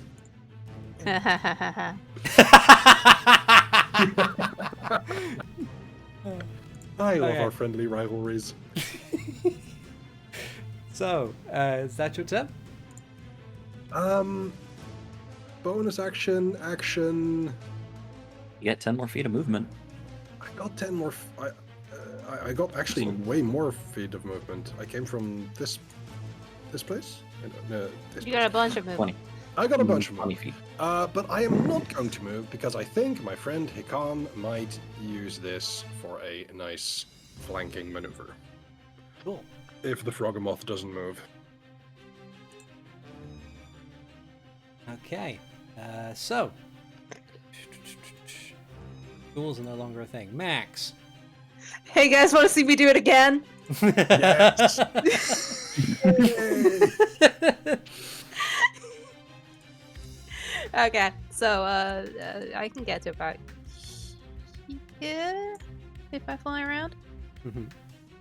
I'm gonna do a big cone. Okay. So, For the 34 lightning damage. Hikan, you're gonna need to dodge as well. Sorry. No worries. Deck safe? Yes. I gotta get a 9. It's a fit. Yeah, I'm fine. Okay. so the Froggemoth fails. There's Fairwind. And they're both prone, so they have disadvantage. Yeah. I think. 15 So for they both Fairwind. fail for 34 lightning damage.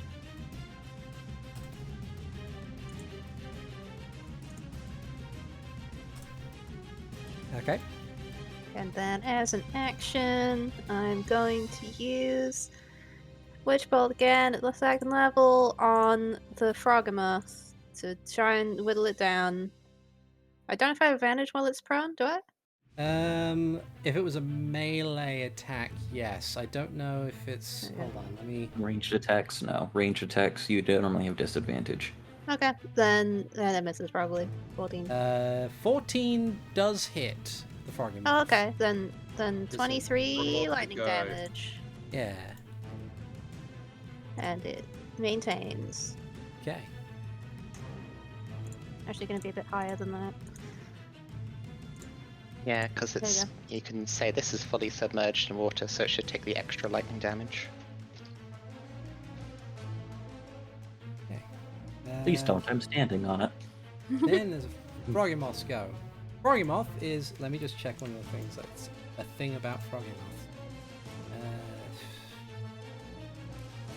I remember from the last fight, it resists lightning damage, but it doesn't like lightning damage. Yeah. Lightning damage fucks it up somehow, so I'm doing a lot of lightning damage. So it removes. It at least has enough speed. Also, to remove its the prone. storm sphere is gone, by the way. Okay. Get rid of that. Yeah. So it has enough speed to no longer be proned. Oh, good. Can't use reactions or multi-attack, and on its turn it can use either an action or a bonus action as the lightning, while it's able to withstand it, well, it would ordinarily be able to withstand it a bit more, but you have the thing that says no lightning resistance ever withstands you at all. So it will do one thing, which is to say there's only one being who is currently within 5 feet of it, and that is Hikan. Or at least within reasonable 5 feet. So it will try and maneuver itself around to, like, snap upwards to try and get you, Hikan. Yeah, go for it. 29 for 22. Yep. Okay, you are once again swallowed into the maw of the Froggymoth, and that will constitute its entire turn. Hikan, it's now your go. You're once more inside the Froggymoth. I am once more inside the Froggymoth, which is really sad because I wanted to At have. the start of the Froggymoth's turn, you take acid damage. Yeah, So not never mind. Yeah. That's Which is actually really sad because I had a one-liner to use on Not Fairwind. I mean,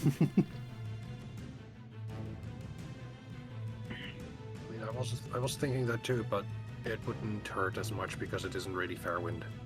This thing is okay. Oh,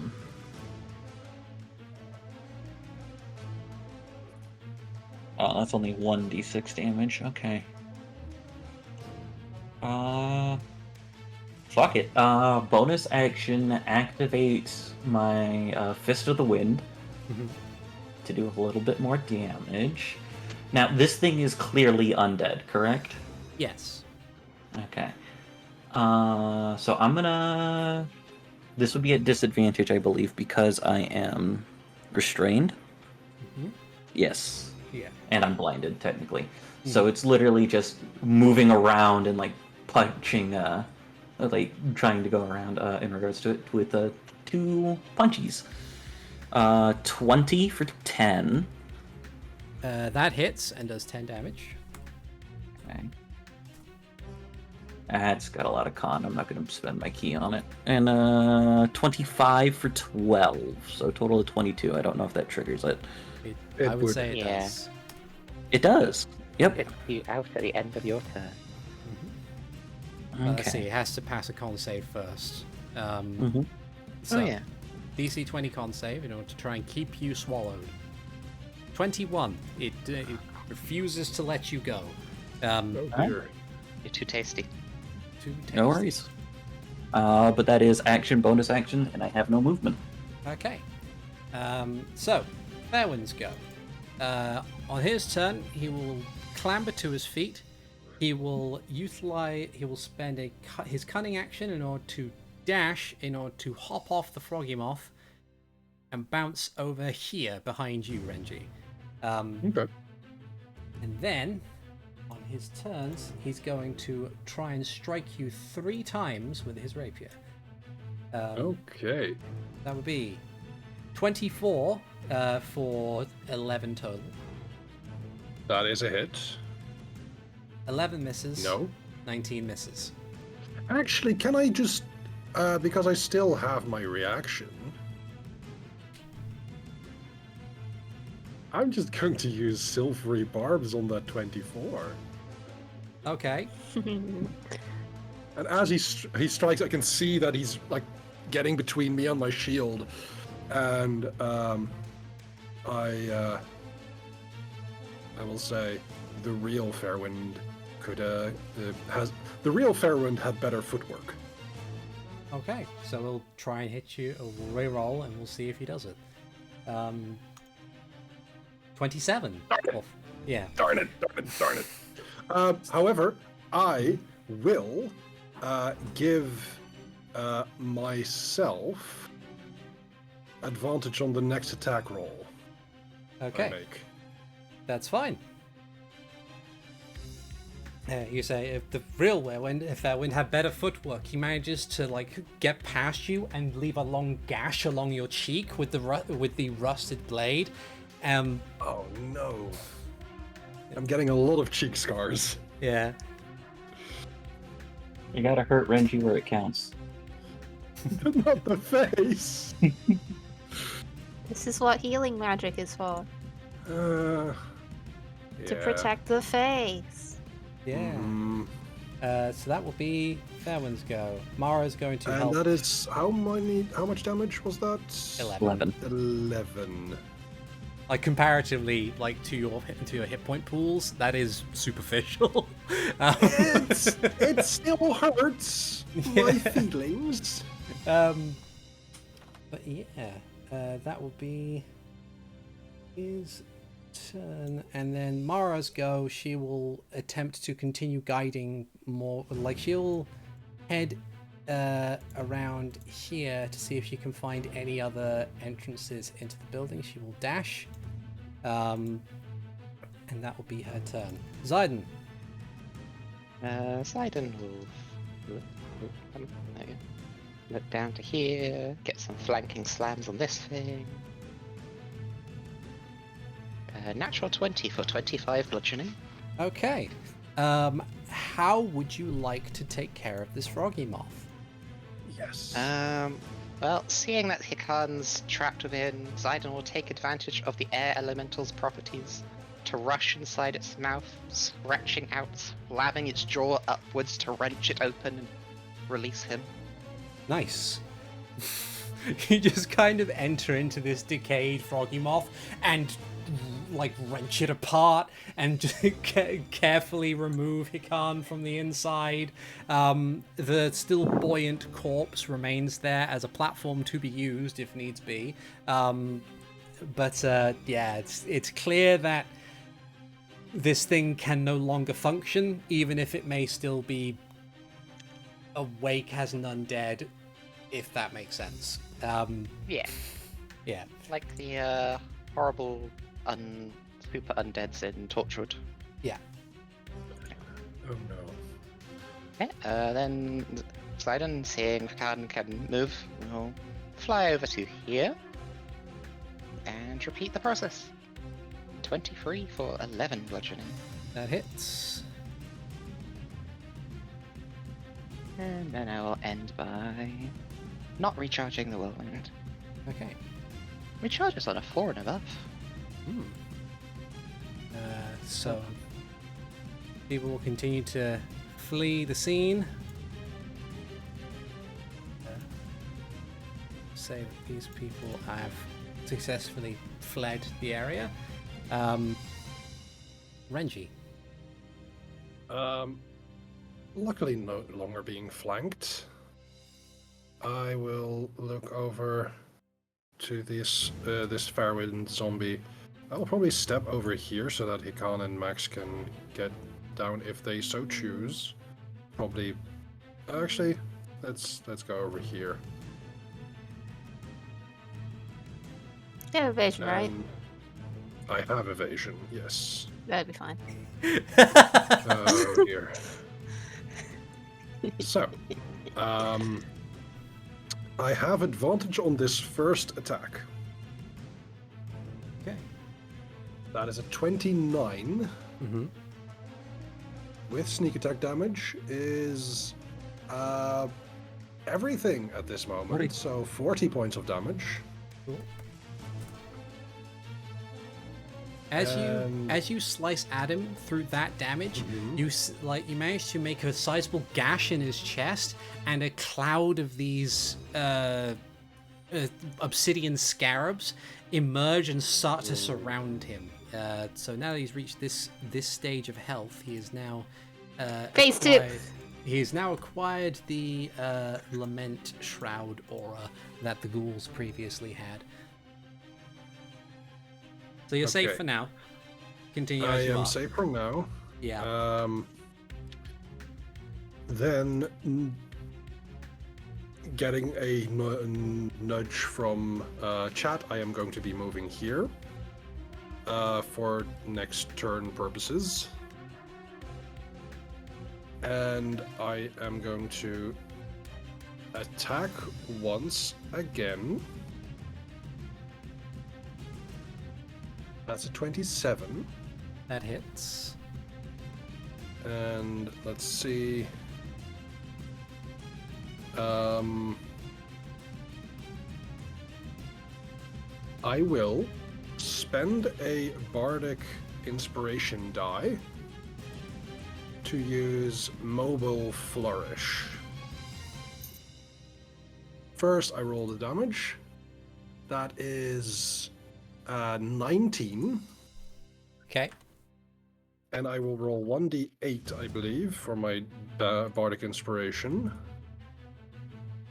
Yes. That is the amount of extra damage I do. 5. Okay. Plus, I boot this guy 10 feet away. Alright. Does he get a save or anything? It says...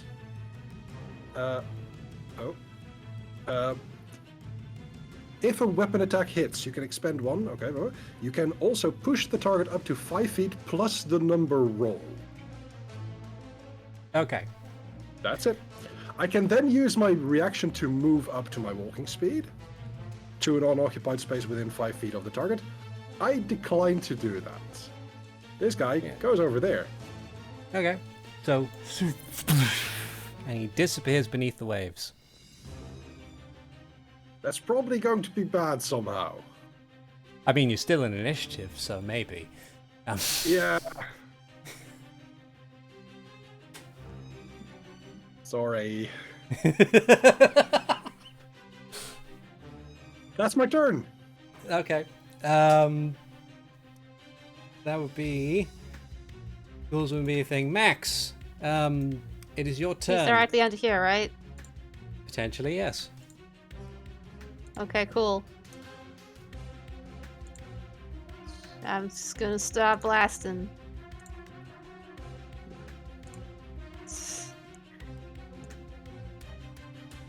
Fuck it.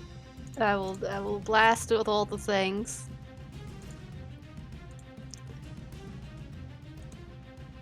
Two dex saves. All right. Okay. The waters below you illuminate with terrifying magical lightning. Nobody comes back up, like doesn't float back up like a fish. And then I will move higher up because I have a lot of movement speed right now. Okay. And just be here because that's where he went down. All right. In case you need to grab his token again. That's okay. I mean, it's on a different layer, so I can always, but yeah. I was standing directly on top of it, so. Yeah. Okay, so. Moth is dead. Hikan. I'm gonna spend 25 feet of movement to get up. I'm going to go onto the dock. I can't see him. I'll grab a couple of Mara specials, which I believe are just regular healing potions. Yeah. I'll use my action and bonus action to drink them. /4d4. It's two. Regular one is 2d4 plus 2. Yep. Okay, so if I'm doing. So It would be 44 plus R. 4 if you're doing 2. Right, 13. That Okay. helps me a lot right now. Hopefully I can get my one-liner, but we'll see what that happens. That is turn. Okay. Then...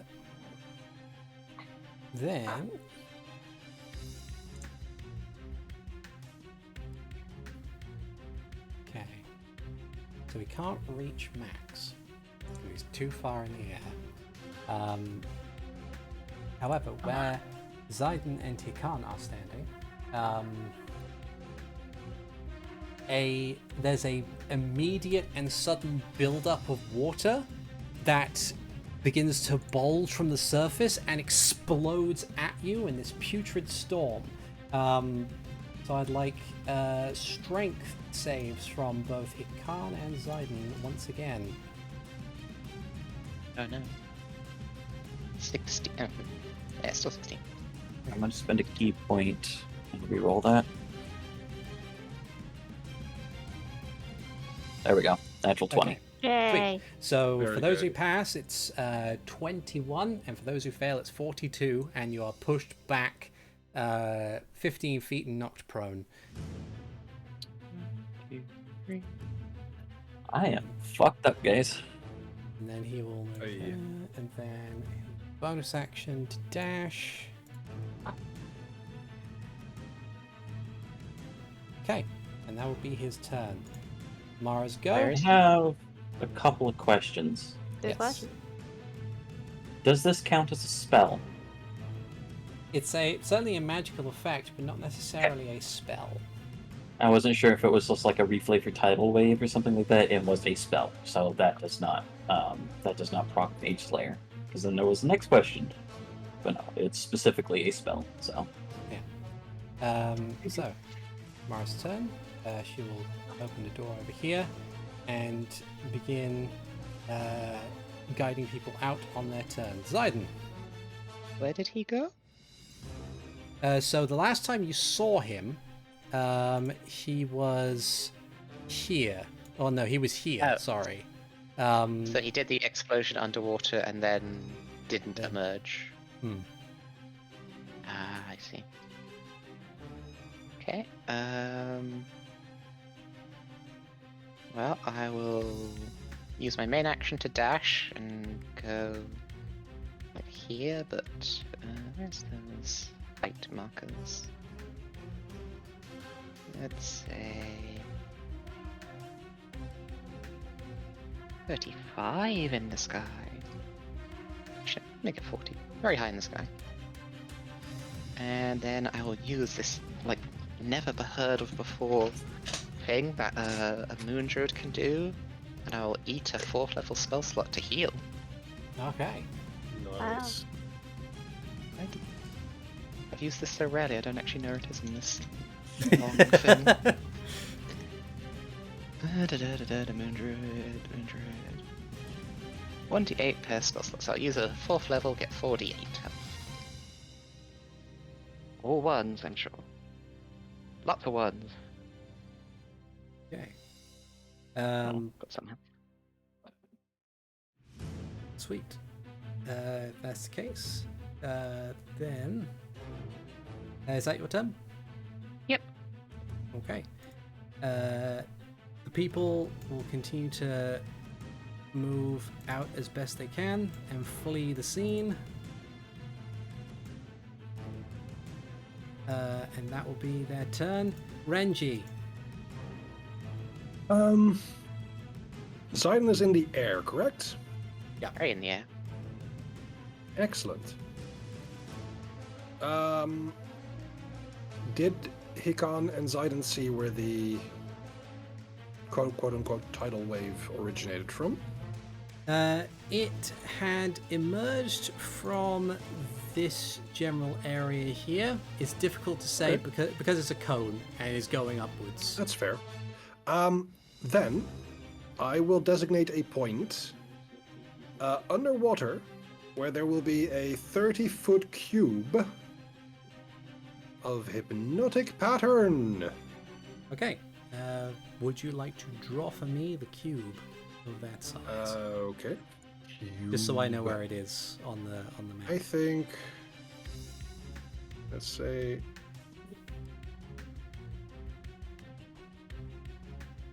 this area. Okay. And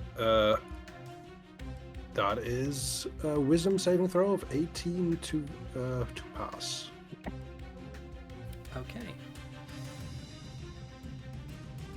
And the way this looks is it's going to be all twilight pixels just flitting from one place to another, making it incredibly difficult to see where anything is. Okay. You are unsure if that worked yet. Okay. Is there anything that you want to do on your turn? Can I, as a bonus action, hold out a potion of healing to Hikan? I've Yes. still got 3. Renji takes a greater potion of healing and holds it out to Hikan.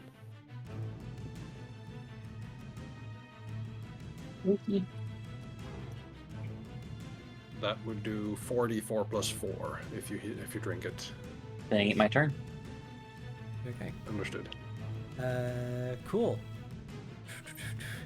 Max. How does the fly speed work underwater? It's not a swim speed. Yeah. True. But wings are like fins if you try hard enough. True, Wings but are like given that you've paddles. only started flying like half an hour ago, properly, it's one of those things that I would say that it would be... It would definitely be a different sensation that you would need time to get used to, given you're so new to your wings. So I would say probably not an immediate transfer of fly to swim Okay, speed. well, I'm gonna dive straight down into the water. Okay. I have 60 feet of movement right now, so however that works out. Normal underwater movement is half your movement. So I'd be 15 foot underwater. Okay. I will just... Depending on how underwater I can even get here, the shore is right there. And I'm just going to start looking around because I, in this form, have blind sight. Okay. How far is your blind sight? 30 feet. Okay. Is he within 30 feet of me?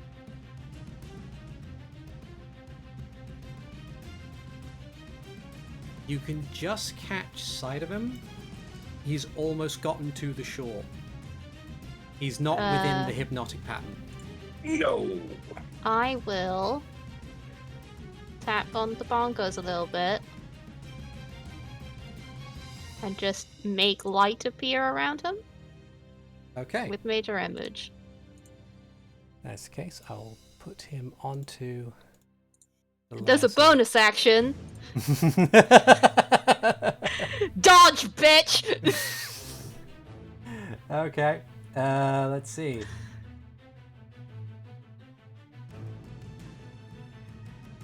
$14. All right. So, you can see as a lightning creeps forward in through the water, he somehow, despite his decayed form, is still quite nimble. And he take... Okay. However, you can see the lightning wrap around his illuminated form beneath the waves, but he still stands and still trudges onward as best he can. So that was action, That's all my bonus, stuff. movement. That's all your stuff. So then that goes to Hikan. Alright. So, he's lit up. Yeah. Mhm. How deep is this square? That square is roughly 8 feet deep at Shit. its average Okay. point. That is a very deep part of the shore. It is a steep incline. Okay. Next question. How deep is this part of the shore? 4 foot. That bit has some land, so... Okay. Cool. I will go here. Uh-huh. I presume he's completely submerged, so you will not hear my witty one-liner should I use it now. But I'm gonna go there, and I'm going to punch him twice because I have a 15-foot reach because of my Eldritch Claw tattoo. So that would be 25 for 16. Okay. And then 14, which I don't think hits. It does not. Okay. I'm going to spend a key point, and I'm going to take a deep breath as I hand my hand of healing myself twice. Okay. To regain 18 hit points. Thank God. Okay. And I'm just going to stand right there. So, on his turn, rising out of the waters like some rotted Terminator, the corpse of Fairwind raises its rapier once more and attempts to strike at you 3 times. Yeah, go for it. 21, Nope. 26 Yes. for 12, Okay. and then 27 for 13. Or 11, sorry. So 12 and 11, that's 23. Mhm. Okay. And then he will bonus action. He will bonus action disengage as he uses what remains of his movement to get up to here, and that will be his turn. With the That's still difficult difficult terrain. That's still So difficult terrain. Oh, it's still there. So never mind. He doesn't use his bonus action because he can only get that far safely, I suppose. And that'll be that. Mara's go. Mara will once more dash outward in order to see if she can find more people. She'll get to here. Zayden. Zidon will float to here and will attempt to slam for a 29 for 14 bludgeoning That hits. and a 27 for 15 bludgeoning. How would you like to do this? Well, I think Finally. Hikan kind of will slam him into Hikan, who'll give him another blow, knocking him back like a ping pong ball until he falls apart. Nice. It's like that scene in Captain America: The Winter Soldier where we just keep going back and forth. Yeah. Yeah. The whatever remains of Fairwind is promptly disintegrated and destroyed, and the threat is now well and truly dealt with. However, there are still fires blazing, and you can still hear combat and battle ahead, and we will deal with that calamity next time on Hyrule Chronicles. Thank you everybody so much for listening / watching. I have been ArticulateT, the Game Master, and with me as always I have had Nether playing Renji Vox. This is fine. We've had Hikan Sio being played by Avrdal.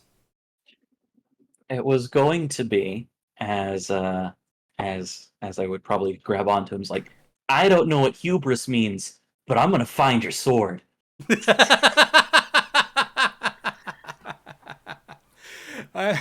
We have Robot Pirate playing Zayden Shari. I managed to get both kills this time. What am I, a ranger? Yes. I've had Max being played by Keistrith. I'm still underwater. Yeah. I will see you guys next time. Take care, everybody. Bye bye now. Bye.